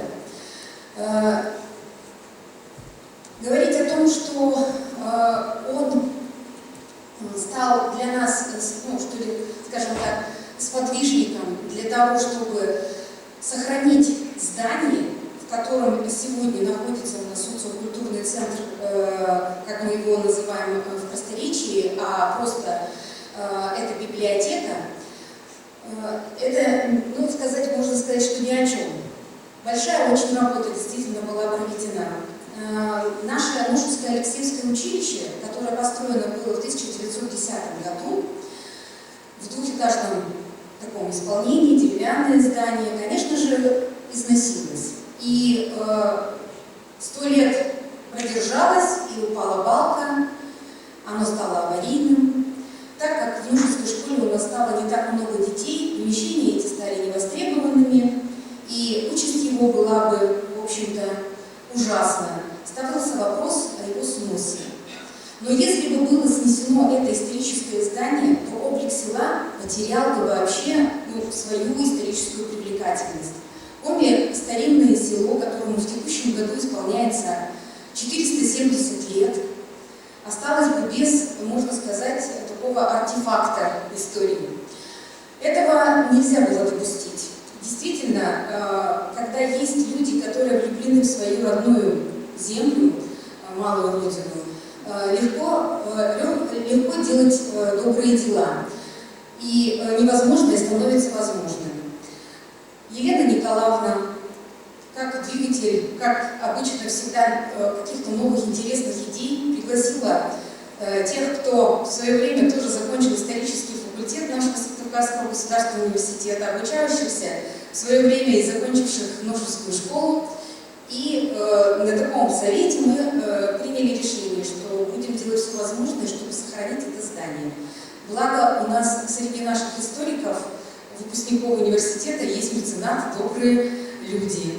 Ну и руководитель территории сельского поселения Ношуль, Сергей Николаевич, который здесь присутствует, тоже неравнодушный человек. Сегодня вы знаете, не только деньги меценатов, но и деньги президентских грантов, других каких-то проектов и грантов возможно привлечь на территорию. И в 2016 году эта работа началась. Капитально ремонтироваться стало это здание, но самая главная задача, которая была поставлена меценатом, что дальше? Что вы собираетесь с этим зданием делать? Каким образом оно будет востребовано? Ведь его нужно будет топить, чтобы оно приносило пользу, чтобы там собирались люди. И мне уже со своей стороны пришлось убеждать руководство, ну и убедить, естественно, в том, что сюда нужно привести библиотеку, она находилась в другом совершенно здании, и использовать как социокультурный центр. В свое время при Нушевской школе был очень хороший, такой добротный этнографический музей, свой музей. Он как раз располагался в этом здании, а когда оно пришло в негодность, у нас предметы, в общем-то, кто куда мог принять. Не дело, да, когда они хранятся и пылятся, и не доставляют никакой пользы людям. Ну и понятное дело, что и музей тоже вошел в состав библиотеки. Ну, а там у нас и ветераны занимаются, но об этом лучше расскажет Сергей Николаевич. О чем я бы хотела сказать? О том, что сегодня действительно есть еще, и хочу поддержать Галину Алексеевну в ее выступлении, что да, действительно, патриотов сегодня надо обучить на своих примерах. На примерах тех людей, которые были причастны к территории, как Василий Александрович, но и Прилуцкая земля богата своими замечательными людьми. У нас 3 героя Советского Союза, у нас 2 героя социалистического труда, уроженцы нашего района. У нас замечательные есть и драматурги, все мы знаем Ликанова Василия. Это и Юхнит Васильевич, да, наш коми-романист.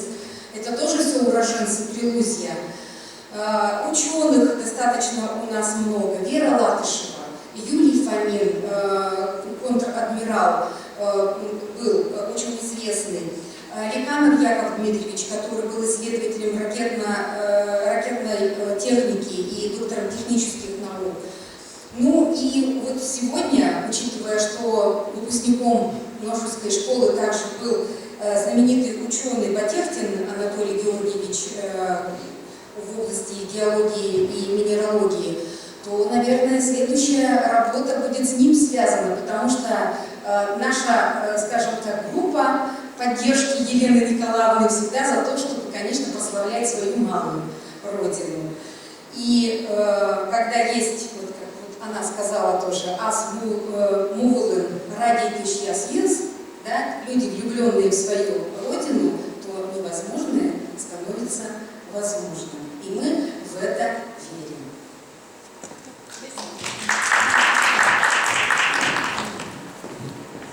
Красивая фраза, но мы еще не завершаем. Действительно, имя Василия Молодцова по-новому зазвучало в Ношуле, и продолжением его жизни уже в памяти народа будет реализация проекта, о котором расскажет Сергей Николаевич Елдин. Сегодня они с Натальей Николаевной специально приехали к нам до Сыктывкара, чтобы мы познакомились с тем, как живут люди на наших территориях. Спасибо. Добрый вечер всем присутствующим. Рад, конечно, присутствовать на данном мероприятии. На самом деле, Наталья Николаевна, Елена Николаевна все уже рассказали о том, что я хотел рассказывать. Так бывает у нас, потому что не готовились, на самом деле, как и кто речь не писали себе. На самом деле, на территории сельского поселения, и в частности, Селеношу, мы реализуем много проектов. Я, опять же, искал вариант как бы своей идеи, которую хотел воплотить давно жизнь. Искали, с чего мы начнем. И вот тут случайно, год назад, наверное, Елена Николаевна уже когда начинала работать над книгой Молодцова, звонит мне и говорит, что я увидела в архиве, что у нас в нашей школе учился Молодцов со своим алфавитом. И начала мне немножко об этом рассказывать, что как. Ну, вот отсюда практически родилась идея реализации, которой мы приступили и написали сразу же проект, целью которого развитие туристического маршрута. Одной из целей будем ставить, которую мы пытаемся реализовать. Так как был как раз конкурс президентских грантов, был буквально быстро, моментально все это сделали и заявили итогами грантов. Сделал небольшую презентацию, показать о том проекте, который мы сегодня будем презентовать. Ну, нужно сказать, это листать, пожалуйста. Проект «Зырянская азбука» называется «Зырянская азбука Молодцова». Это победитель конкурса президентских грантов. Цель проекта была обращение к исторической личности Молодцова, учителя сельского высшего училища. На самом деле, действительно, я пока вот не начал этим заниматься проектом, я тоже не знал, что у нас человек учил в нашей школе, которую мы восстанавливаем всеми силами до сих пор, мы восстанавливаем. Поэтому для меня было интересно самому, и мы думаем, что как раз цель проекта обращение к исторической личности написали, но мы думаем, что история теперь уже с села Ножи, она вот непосредственно связана с этой фамилией, и наше молодое поколение, подрастающее поколение, оно, конечно же, будет знать, кто такой Молодцов, потому что сегодня мы уже начали эту работу. Дальше. Вот как раз в плане проекта мы очень много поставили различных тематических встреч, которые будут рассказывать о этой личности. Начали эту работу проводить уже сейчас на основе библиотеки нашей, и они вовлечены в эту работу, и все эти мероприятия, они по графику, который у нас составлен президентским грантом, обязательно будут проходить. Единственное, что мы сейчас встречу с представителями Дома дружбы народу, которые планировали с приездом, к сожалению, ковидные мероприятия приходится переносить на сентябрь этого года, немножко сдвигаем. А так все остальное, я думаю, пойдет по нашему плану. И немножко покажу несколько мест, где будут устанавливаться буквы. Почему я сказал сначала туристический маршрут? Потому что вот искали именно идею. Идея в чем будет заключаться? У У нас есть исторические места села и значимые места для села Ноши, по которым сейчас мы вводим людей, которые приезжают к нам. И вот как раз алфавит, который создал у нас Молодцов, часть его букв, там 7 букв, которые имеют смягчение и пишутся немножко с закорючкой, вот как раз их мы будем устанавливать в этих местах для привлечения и составления маршрута. Пообщались, куда мы его ставить, мы решили, что начало было положено в тех местах, где сегодня уже, которые места используем сегодня в качестве исторических маршрутов. Поэтому вот Алексеевское училище, которое вы сейчас видите, это здание, которое мы восстанавливаем. Местечко у пруда, это въезд в Ношу. То есть здесь мы должны сделать въездную группу, которую мы постепенно за счет разных проектов сейчас реализуем. У нас есть на пересечении 3 дорог пруд небольшой.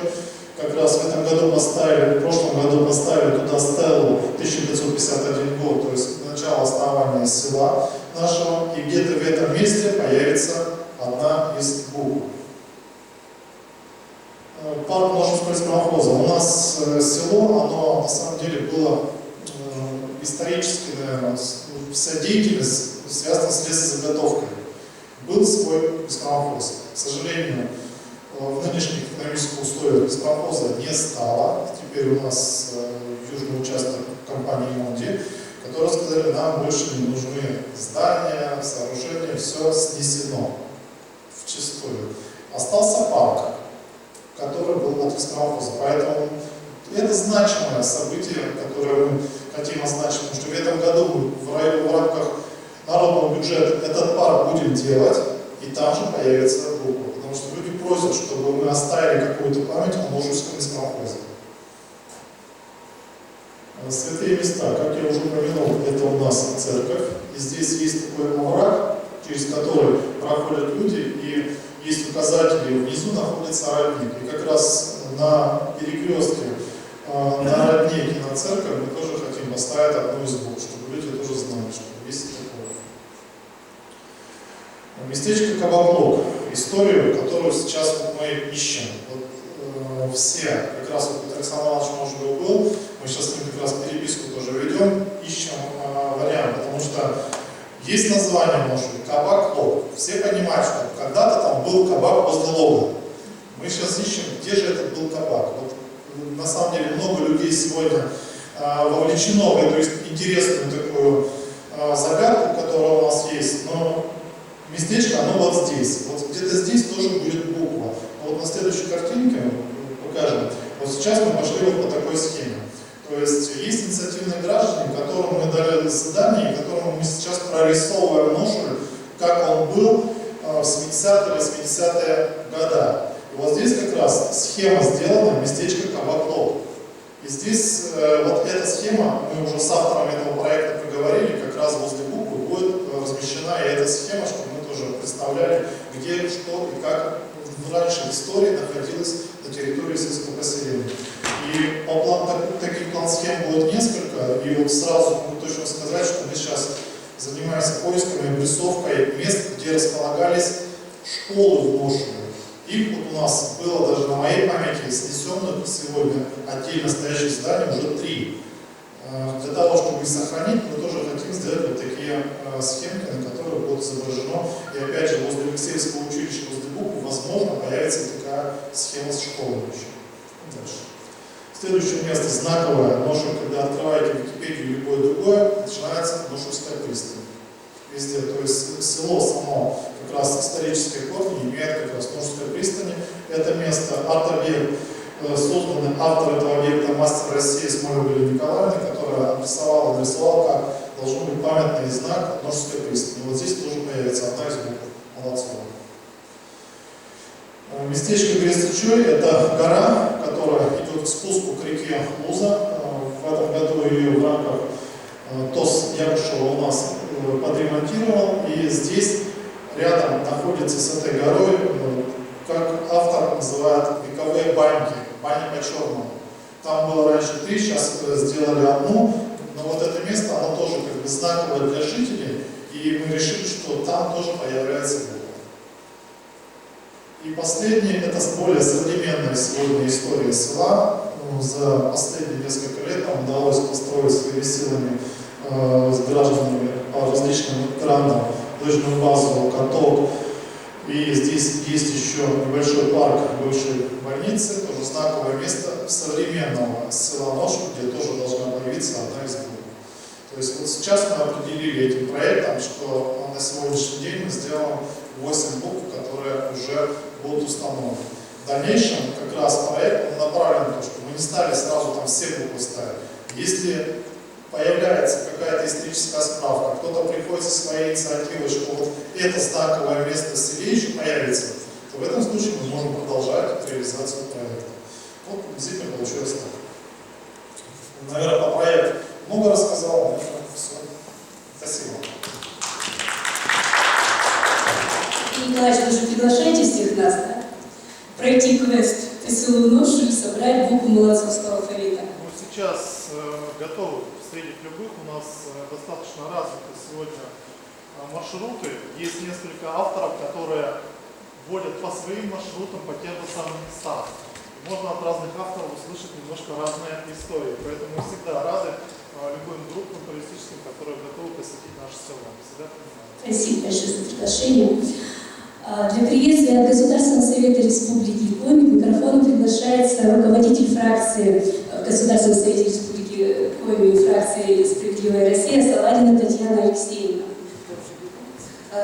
Микрофону Бургытона Йортес, вечером Латвияnas Коми Республика Сахарала Совет Нимще, стал участницей под эталон вечер. И добрый вечер еще раз всем участникам, гостям, приглашенным. Я очень рада приветствовать и хочу поблагодарить действительно Елену Николаевну, одного как из инициаторов сегодняшнего мероприятия. 21 год действительно очень знаменательная дата для нашей республики, это столетие. И в рамках этой даты, когда мы собираемся и помним, вспоминаем и напоминаем о таких выдающихся личностях нашей истории Коми земли, это, наверное, очень важно. Вы знаете, сегодня очень многое я узнала о Василии Александровиче Молодцове. Услышала приглашение литературного музея. Сегодня я сопровождаю Ирину Александровну Черкову, депутата Государственной Думы, которая недавно вступила в свои полномочия и активно включилась в работу, защищая, представляя интересы Республики Коми на уровне Государственной Думы. И думаю, в следующий приезд мы обязательно, Ирина Александровна будет, наверное, против, мы обязательно посетим наш литературный музей, чтобы лучше узнать историю Республики Коми и действительно порадоваться за наших земляков. Я хочу сегодня всем пожелать всем крепкого здоровья, чтобы сил нам хватило и впредь вот так же активно продвигать все наши идеи. Знаете, вот небольшое, как Елена сказала, то, что она узнала, что Молодцов работал в Ношуле, какое дало дальнейшее развитие говорить о Василии Александровиче. Я, конечно, вот когда шла сюда, говорю, у меня мысль была, говорю, сегодня да, благодаря еще одному активисту Александру Молодцову в 2014 году у нас названа одна из улиц города Сыктывкара. Но хорошо было бы действительно обогатить эту улицу той информацией для жителей этого района, почему именно улица называется его именем, кто такой. Или памятная доска появилась на доме 47 в улице Нагорной. И, наверное, для столицы это, конечно, мало.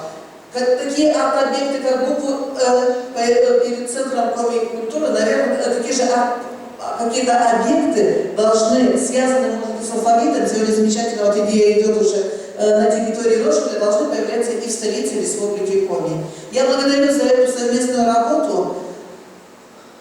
Я сама тоже уроженка Прилузского района, и сама тоже сегодня узнаю, что именно какое-то время он работал на нашей земле Прилузской. Я благодарю и Мы всегда открыты, площадка Государственного совета тоже открыта, тоже будем помогать, чем сможем. Спасибо вам всем. Я хочу, почему вызвала слово, потому что хочу откланяться. У нас просто рабочий поездка, намечен сейчас личный прием Ирины Александровны. Поэтому мы всегда доступны, будем встречаться. И помогать друг другу. Спасибо. Алексей, Ирина Александровна, спасибо. Мы, наверное, не крайний раз встречаемся. Спасибо. Да, всего доброго. Дорогие друзья, память о Василии Александровиче Молодцове, она жива и будет жить. Вообще, работая над книгой, я много для себя узнала, готовясь к этому мероприятию, почему-то стала узнавать еще больше. Например, что есть такое слово «молодцовка». Вот вы слышали? Что это означает? Не слышала, Алексей Анатольевич, я тоже не слышала. Об этом нам расскажет Марина Серафимовна Федина. Это ноу-хау коллектива, с которым они много лет трудятся. Будут давать несколько уточненных документов, в рамках которого заучитать медвоч,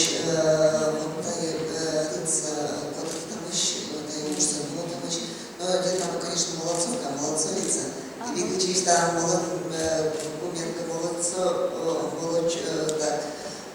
молодцовичи.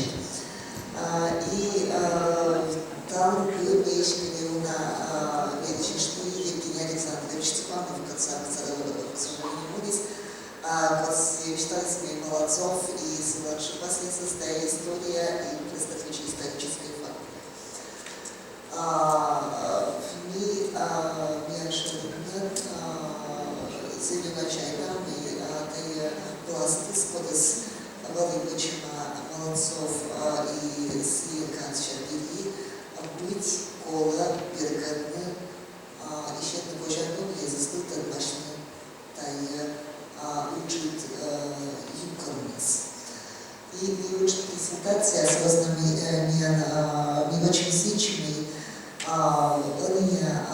Луна Молодцовская шипасеса, позже водичный интернет, позже кишна, и старость не поксакрила чема, тая катнес зеркупня, позже перкадны ланиакоми графиками.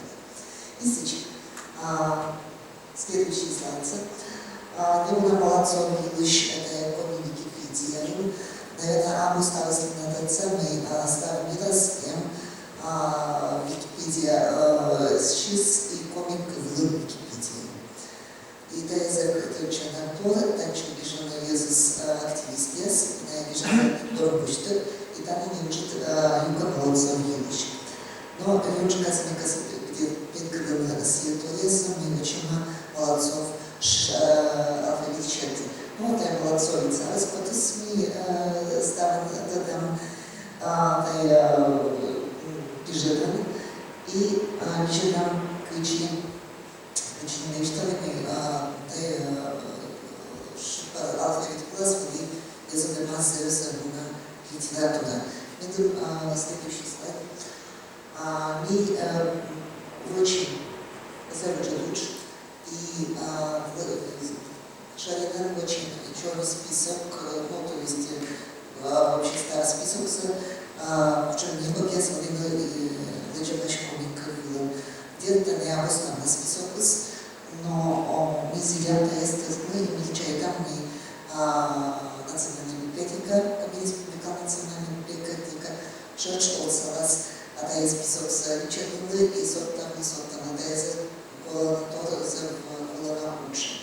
И вот там, например, вышкой Матвеясын, когда именно Молодцовской, оригинальный немец и оригинальный.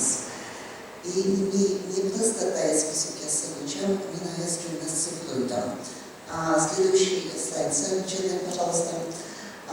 Ну вот, важная книга, например, Гришкой Матвея книга, Молодцовский шрифт была напишена, и Чешкула Гришауш, интересный тот. Да, они чисто доступны не шрифтом, современным шрифтом. Следующий слайд. Вот свет получается на 1000. И за да, он хочет съездить. Ключи свочи. Но когда еще почему очень из комита от графика и секшн графика. Видим да свочи. Я коми свочи помогу. Это вот стало тогда я мне раскладка и ключи я чакаю тани не очень молодцовские шпасьясис. То есть тая раскладка от 17 лет мама основы лишнее и водичины вот молодцовской шпасьясис.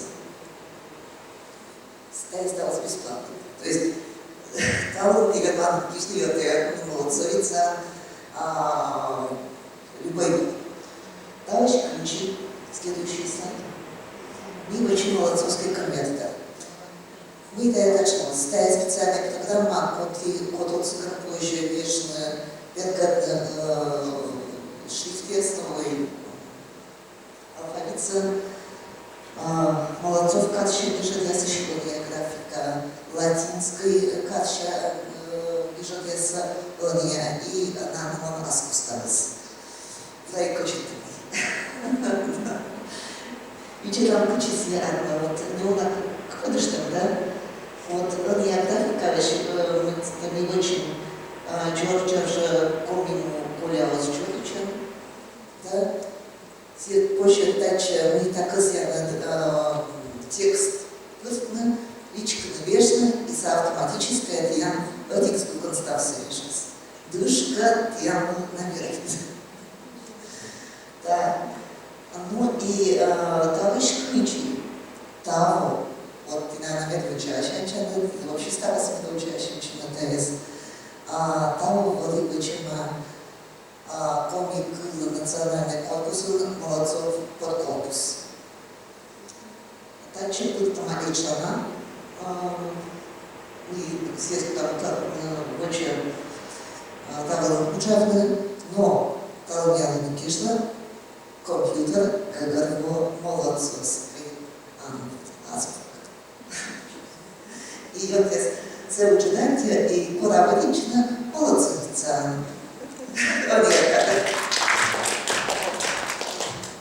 И коравдоша, как еще чертисна комигойтер из полкоминчин, с чертуда комигойтер из полкомас, атьявна. Елена Николаевна, Татьяна, Коми Республика с национальной библиотекой, Тая Оджит икона учного томыш. И мы дальше в чем я учу национальной библиотеке, как я уже не только да учил, и еще всем попутчика учил.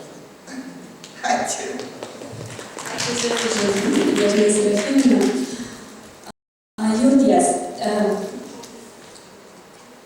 мы говорили о Василии Александровиче Молодцове, да, от истории к современности. Я думаю, что в зале есть еще люди, которые знают о Молодцове что-то такое, чего еще не прозвучало. Я объявляю открытый микрофон. Есть ли желающие нам что-то еще дополнить? Валерий Петрович, пожалуйста. Валерий Петрович Марков, Пыди Пуктона, МОРД, основатель современного коми-национального движения. Можно вас так обозначить? Один из. Ну, титис, абон, вититис, цыган самого города. Пока, ну, добрый день всем. Мы еще до 5 работаем, после 5 это вечер, до 5 день. Когда вы меня спросили, организаторы начали говорить, я сказал, что я сегодня пришел слушать. Но то, что я услышал, это немножко увязывает дискуссию. Поэтому я с этой стороны.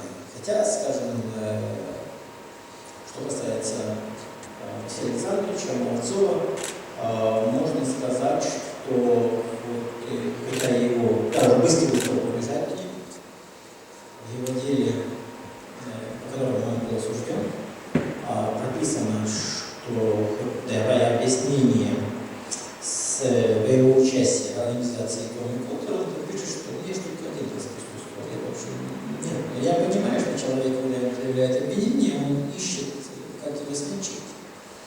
Тогда как другие говорят несколько по-иному, не с точки зрения, сколько раз был, а роль. И вместо этого человека в этом движении, когда Кутер организовывалась 22 июня 2021 года. Потому что нужно помнить, конечно, и об этом, что на самом деле он всегда хотел гораздо большего. А теперь протестующий. Меня как-то вызывает. Вы знаете, всегда тяжело быть первым.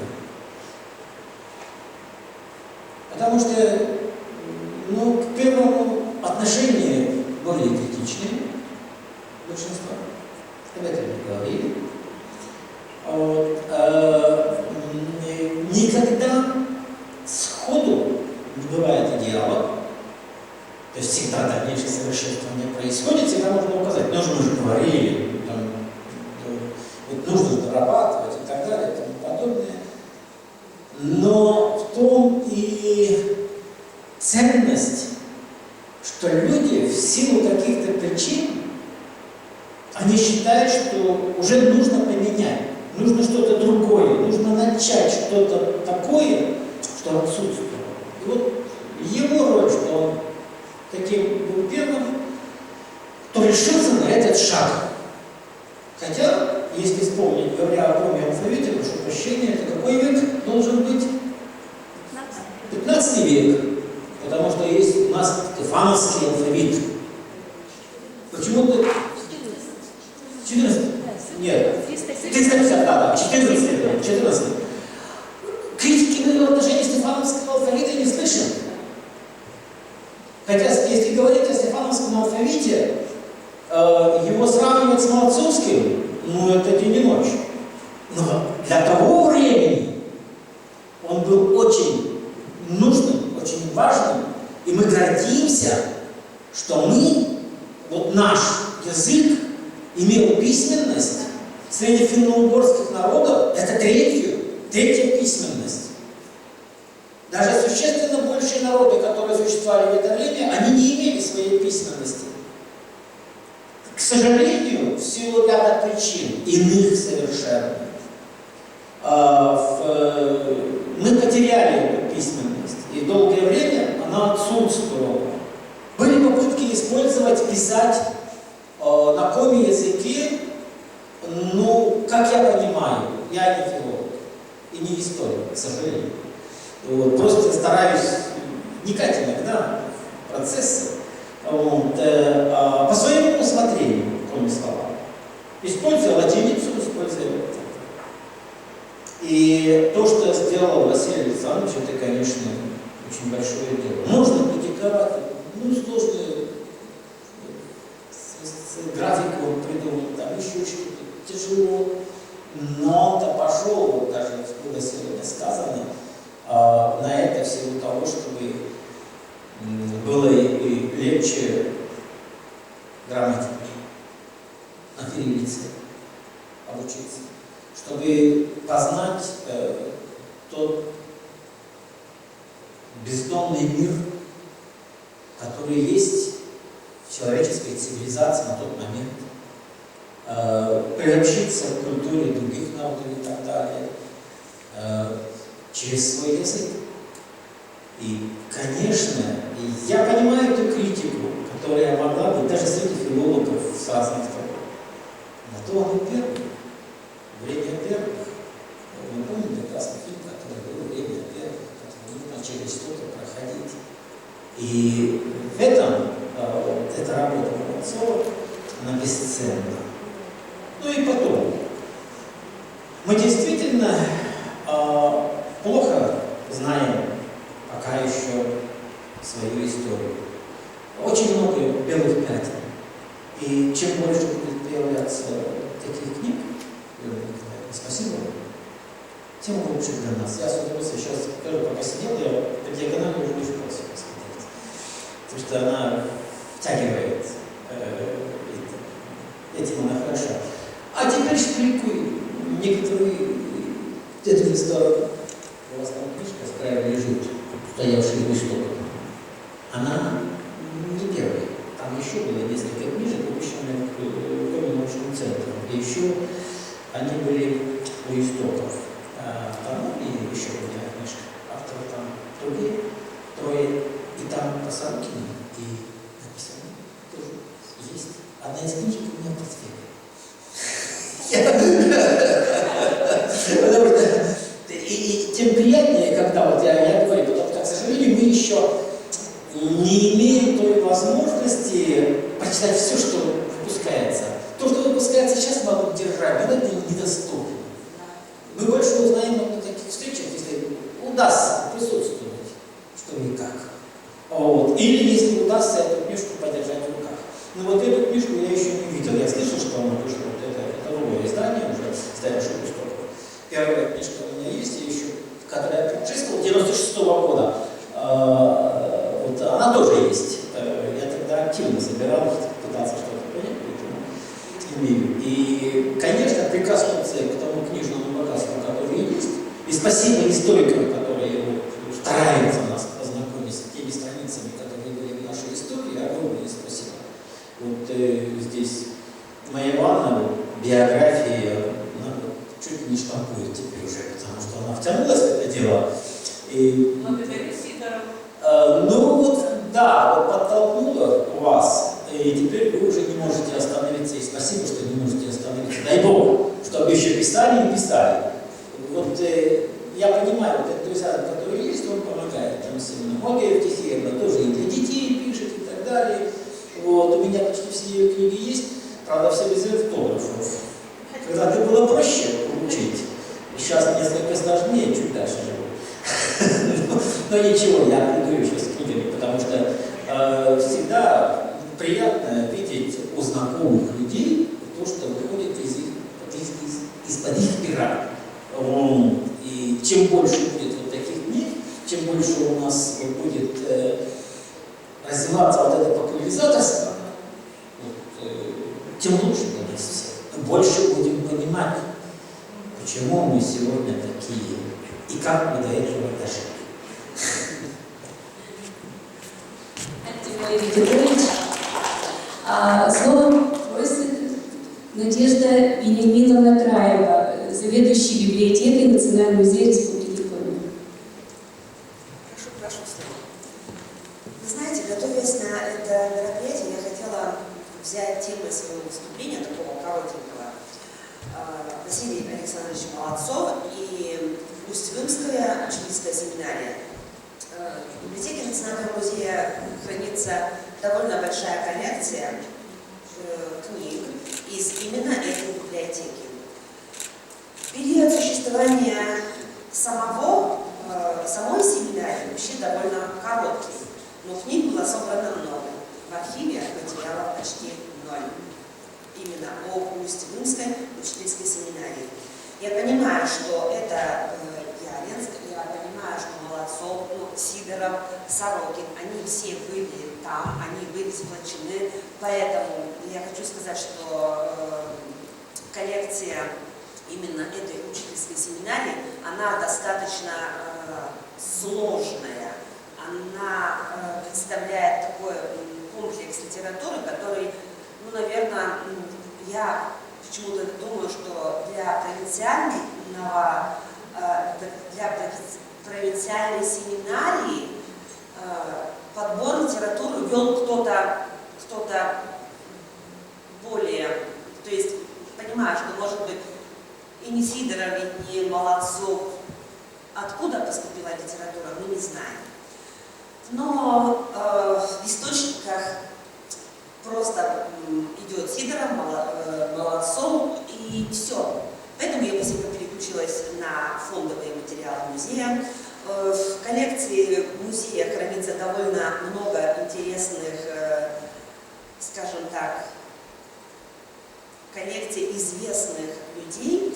И тут я наткнулась на коллекцию Чеусовой Анны Николаевны. Она была одной из первых переводчиков коми-издательства. И хотела зачитать именно тот момент из воспоминаний Анны Николаевны, как была создана наше коми-издательство. первый рабочий день? Кто были первыми сотрудниками? Отвечает на этот вопрос Анна Николаевна. Молодцов Василий Александрович, главный, неутомимый боец за открытие издательства, много сил и энергии потратил на это дело. Всю свою душу вложил, не жалея своего здоровья. Он, заметив меня в комнате Облано, очень обрадовался, весь сиял, что разрешили открыть издательство, плод его труда, забот и хлопот. Идемте вниз, откроем издательство. Добьемся развития культуры языка коми до уровня развития русского языка. Тогда не будет ненавидящих коми язык. Я, не повидавшись со своим начальством, не согласилась сойти вниз. Но как раз в это время заходил к нам в комнату секретарь Облано Суханов Иван Александрович и говорит: да, у Василия Александровича Молодцова теперь сила большая. Он взял вас, то есть меня, к себе. Придется в данном случае подчиниться ему. Идите работайте там. Мы пошли. Молодцов достал из шкафа чернильницы, ручки и серую, шершавую, с пупырками оберточную бумагу. Настоящей бумаги пока нет, но скоро будет, утешил он нас. Распределите роли, кому что делать, чем заниматься. Я буду считаться главой издательства. Шахов Николай Александрович, он сейчас придет, заведующим издательством, а вы двое, Суханова Агния Андреевна и Чеусова Анна Николаевна, переводчицами и переписчицами. Коми издательство открыто, принимайтесь за работу, радостно сказал Молодцов. Так прошел, наверное, первый день издательства. Большое спасибо.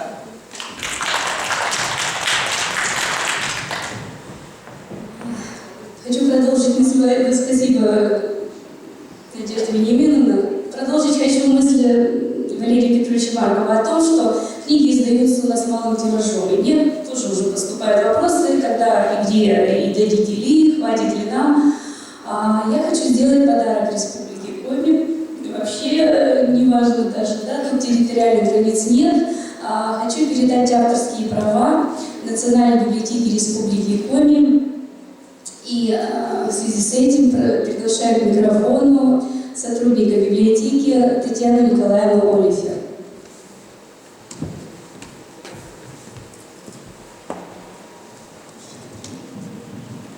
Добрый день всем, самым стойким, самым,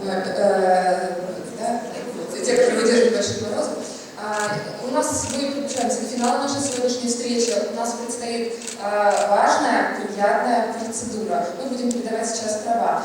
Кто-то сказал из выступающих, что Ирина Николаевна, она волонтер-ученый, это действительно так. И она, на самом деле, это издание фактически горячее, мы получили его несколько дней всего лишь назад. И она часть тиража передаст Национальной библиотеке Республики Коми, а мы уже сами, это издание пополнит и наши фонды, конечно же, и пополнит фонды всех муниципалитетов нашей республики. То есть мы через сеть централизованных библиотечных систем передадим всем муниципалитетам. Вот. Но также она передает права на свою книгу и в нашу национальную электронную библиотеку Республики Коми. Национальная библиотека электронная, это полнотекстовая электронная библиотека, которая включает в себя издания об истории, развитии, современном состоянии экономики, науки и культуры Республики Коми, а также художественные произведения, новые рукописи, периодические издания с 1918 года и по настоящее время. Сейчас внимание на экран. Найти электронную библиотеку Республики очень просто. Достаточно в любом поисковике набрать нужные слова. Она в числе первых находится. Национальная электронная библиотека Коми – это корпоративный проект. Формирование его началось в 2002 году, то есть почти 20 лет этому проекту. И участвуют в нем авторы, а также центры общественного доступа, крупнейшие учреждения фондодержателей Республики Коми разных ведомств, такие как Коми научный центр Уральского отделения РАН, Межрегиональная лаборатория информационной поддержки функционирования финно-угорских языков, Сыктывкарский государственный университет имени Екатерины Сорокина, Коми Республиканский институт развития образования, Национальный архив Коми, Национальный музей, Коми союз писателей Республики Коми и так дальше. А также учреждения других регионов, например, Архангельская областная научная библиотека имени Добролюбова и Вологодская областная универсальная научная библиотека. В нашей электронной библиотеке представлены тексты на самых разных, не на самых разных, но на разных языках, на русском, на коми, на других финно-угорских языках и не только на них. На сегодняшний день НЭП, так мы коротко называем, НЭП Республики Коми представлена следующими коллекциями. Коллекция «Зыряника». Здесь представлены копии редких изданий Коми края и первые публикации классиков коми литературы. Коллекция под финно-угорику мы сейчас смотрим. Там составляют эту коллекцию цифровые версии книг на финно-угорских языках из коллекции, подаренной нам Петром Дамокашем. Также у нас есть собрание периодических изданий, модные рукописи, изоматериалы и так дальше. Обратите внимание, сейчас мы смотрим, что разный доступ у всех изданий не очень сильно отражает экран цвета. Есть зеленый доступ, у нас желтый, красный и синий. Это значит, что не все книги одинаково доступны. Какие-то книги мы можем посмотреть прямо из дома, и для этого не нужна ни регистрация, ни что, это зеленый доступ. Именно такой доступ предоставляется книге Елены Николаевны. Да. Вот это нам показывает, как можно просто пройти регистрацию. Для того, чтобы получить желтый доступ, да, нужно сначала записаться онлайн. Все очень быстро, просто буквально несколько секунд. Пока мы смотрим, как мы делаем желтый доступ, тоже можно будет смотреть в любой точке мира полные тексты документов, которые включаются в эту библиотеку. А вот эта информация для красного доступа. Красный доступ — это когда нам ограничили нас в правах, и мы можем посмотреть тексты только в определенных пунктах. Да? Вот здесь вот учреждения-партнеры, их можно увидеть на сайте НЭП.РК.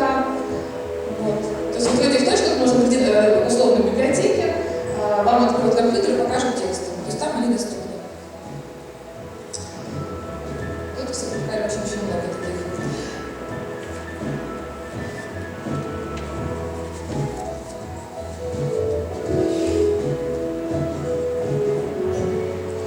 Поиск в Национальной электронной библиотеке очень простой, интуитивно понятный. Сейчас показывают простой поиск, когда мы выбираем какое-то ключевое слово и ищем. Да, вот на фамилию автора, например, или какие-то слова в названии. Есть еще расширенный поиск. Вот смотрите, мы набираем слово «коми», и получается очень большой результат. Да, более 1000 результат нашего поиска, более 1000 изданий. Это много для обработки, нам сложно будет найти нужную книгу, поэтому можно воспользоваться расширенным поиском и завести отдельно все реквизиты, которые нам известны. Например, имя автора, да? Или вот, как я говорила, название, слова в названии, или ограничить год издания. Тогда результат будет такой очень небольшой список, который легко обрабатывается.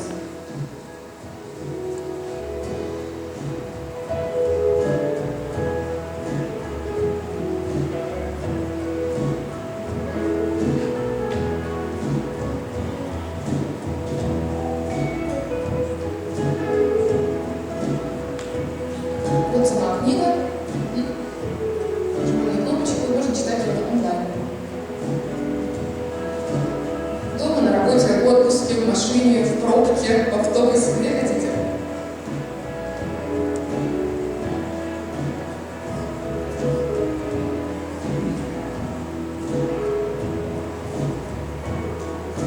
Вот, надо сказать, что мы немножко опередили время, да? Мы еще не подписали лицензионный договор, а книгу мы уже видим в Национальной электронной библиотеке. Мы сделали это специально для того, чтобы показать, как этим пользоваться. А сейчас мы приступаем непосредственно к процедуре подписания договора. Сейчас нам поставят столы. Я приглашаю директора Национальной библиотеки Республики Коми Алексея Андреевича Красушина и автора книги Елену Николаевну Балет.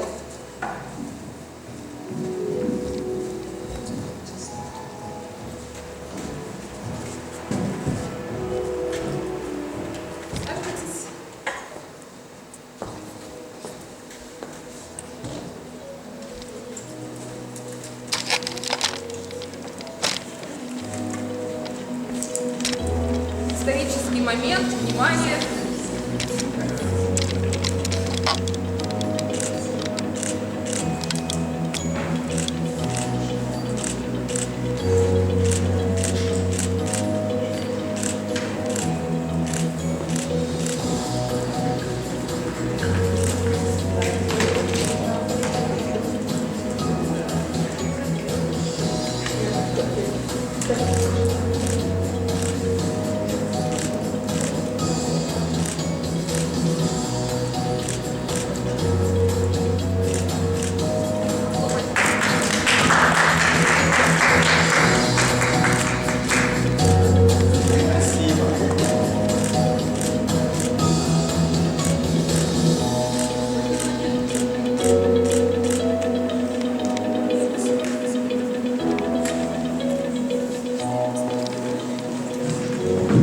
берут столы.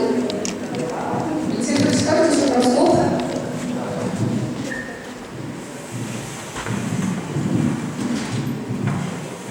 Еще раз, уважаемые коллеги, хотел бы всех действительно вас поблагодарить за то, что вы нашли время, приехали на это замечательное наше мероприятие. Да, и книга, вы видели, она уже доступна. А тот, кто сегодня этот экземпляр не получил, можно с ним познакомиться в домашних условиях, читать. Можно читать не только с компьютера, можно читать и с планшета, можно читать и с смартфона. Поэтому я всех хочу призвать активно читать, активно пользоваться услугами библиотек, и не только национальные, а там, где вы проживаете, потому что все, что сегодня делается, все, что сегодня происходит в нашей республике, оно так или иначе приближает нас к очень замечательной большой дате, это к вековому юбилею, и я очень счастлив жить в эту эпоху, творить в эту эпоху вместе с вами. Поэтому национальная библиотека и двери национальной библиотеки всегда для вас открыты. Спасибо вам большое.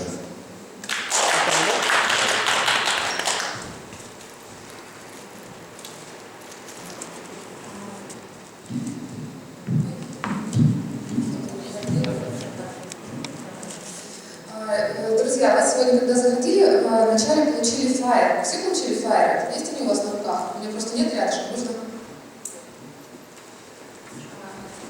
Мы их постарались сделать не просто красивыми, чтобы осталось память об этом вечере, но и очень функциональными.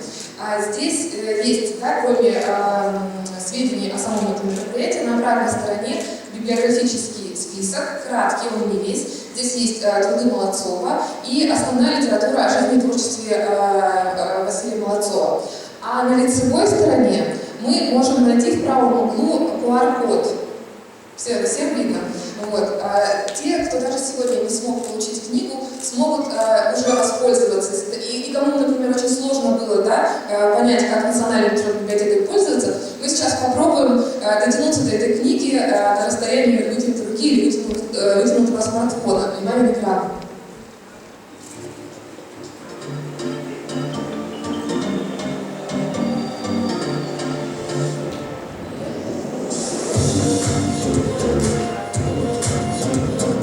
Просто наводите вот современные телефоны, можно просто навести камеру, и уже создается ссылка, по которой можно выйти непосредственно на книгу, не надо ее искать, мы увидим сразу же текст. А в других смартфонах нужно закачать специальное приложение. Вот это вот относительно новая модель, получается так.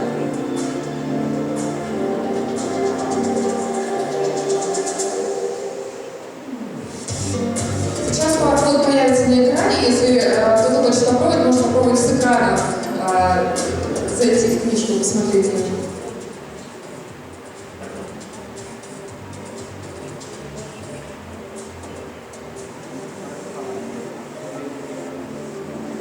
Вот все то же самое, постранично можно посмотреть.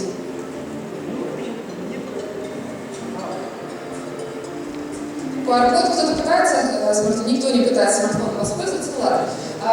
Пока, так как мы вам продемонстрировали, как это все работает, я хочу сделать небольшое вступление. Уважаемые ученые, если вы хотите, чтобы и ваши труды были бы такими же доступными, пока вы здесь, подходите, давайте будем договариваться, мы вам все организуем. Да, спасибо за внимание. Я со своей стороны хочу поблагодарить Национальную библиотеку за такую возможность продвижения своего скромного труда. Наш вечер подошел к завершению. Спасибо, кто сохраняет чувство уважения и светлую память о Василии Молодцове. Говорят, что человек жив, пока о нем помнит. Мы будем помнить. Спасибо большое.